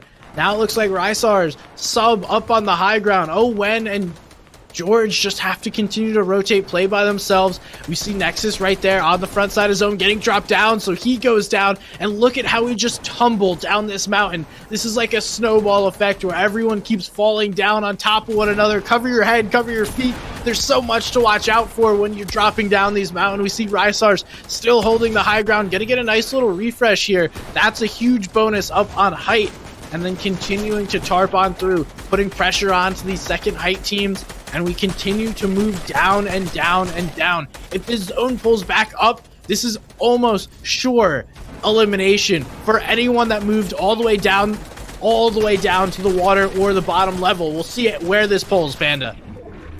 Yeah, we will definitely see where this pulls, man. But let's hope for their sake it doesn't pull right back up the hill, which it does look like it starts to a little bit. So they're going to have to make sure to pay close attention here as Razor gets a nice tag there on Mex. Mex struggling to stay alive here, but so is Razor. Razor needs to take some shield here as Dragon goes down. And look at this, 13 teams still remain here in the seventh zone. That is still a lot of action taking place here. Somebody trying to take a high ground on Razor. It doesn't work. Razor just taking shots left and right as Lucas just tries to survive. He does get an elimination there. He is going to start to rotate, but it's going to be tough. It does look like he's probably going to get stuck in Storm here.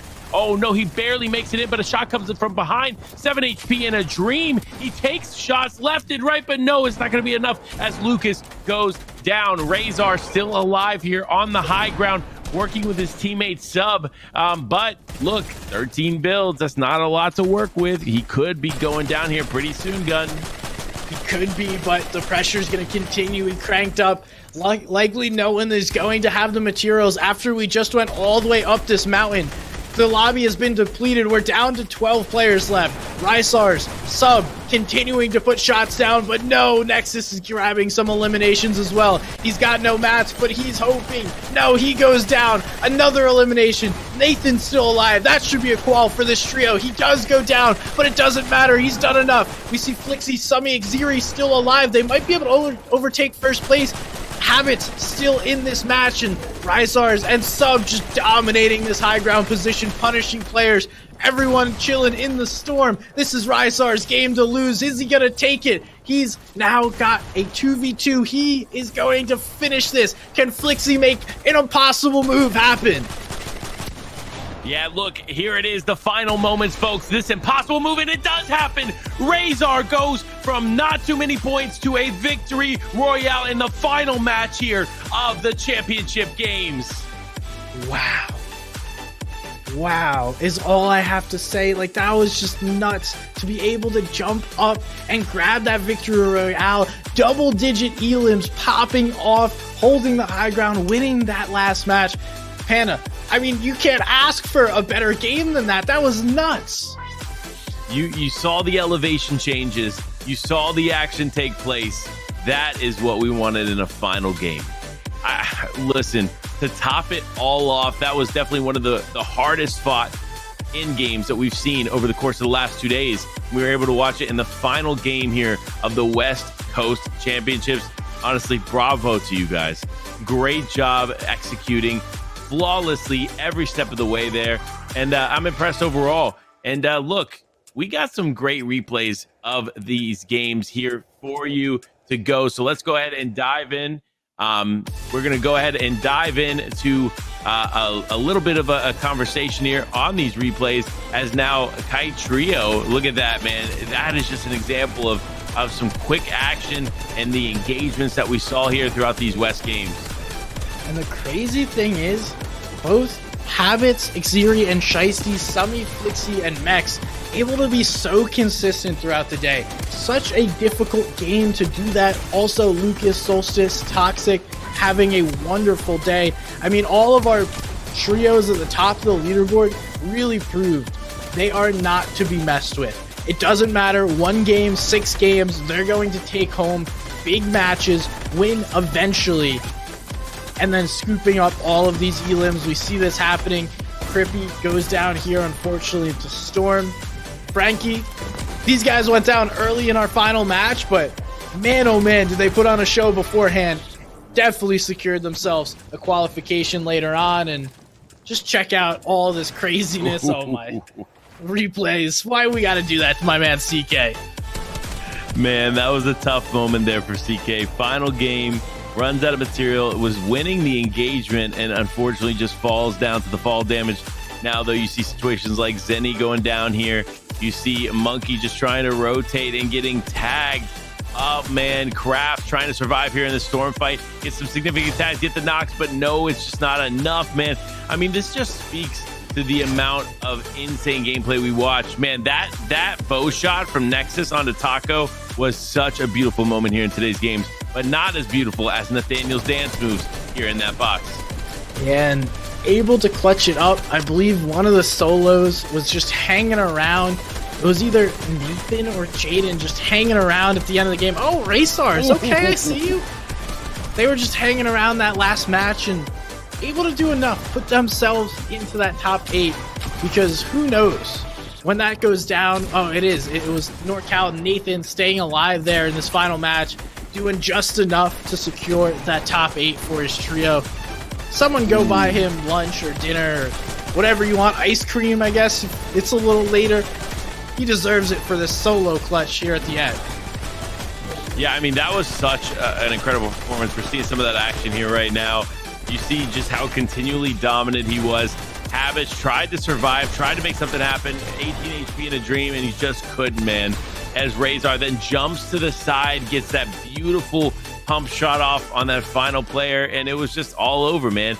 And look, they might not have had the best games going into it, right? They might have struggled a little bit more going into it, but that final game made up for everything they had done up until this point, man. And look, Gun, I'm excited. It is time. The leaderboards are ready. We're going to see who came out on top here in the championship. And here it is, folks, the moment you've been waiting for, the leaderboard. And I can't wait to see who it is. There we go. Standings NA West trios. And it's going to be Summy, Flixie, and Mex with a comeback to take first place. Wow. Just so consistent over the day. Look at that average placement for first and second place. 4 and 4.5. Are you kidding me? Are you like, is that real? I can't believe that. This game is so hard.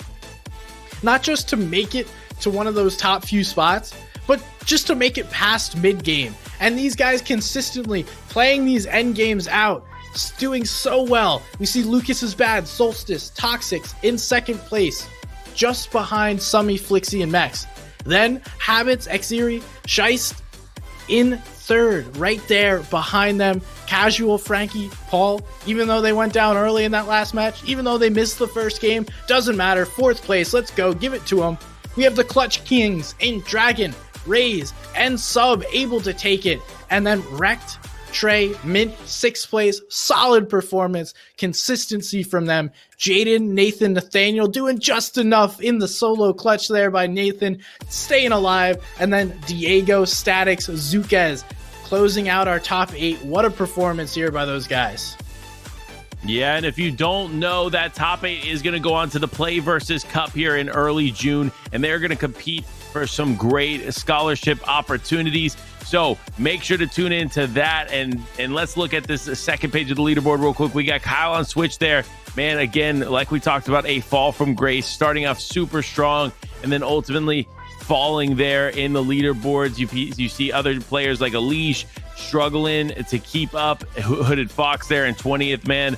A tough games for him. Every time we tuned in, he did seem to struggle quite a bit, but nevertheless, he is a survivor. He does take one of those top 20 spots. Now looking at that final page, man, and it is just it is a great performance overall. These West players did a lot today, and I couldn't be more impressed with this region, to say the least. Yeah, man, Panda, that was phenomenal gameplay. Props to every single player, really, for putting on a show, right? Because we can't do our job without them. They were just absolutely balled out, especially in that final game, giving us a show to watch, allowing us to broadcast all of this action and amazing gameplay. They were so good. Love to see it here, Panda.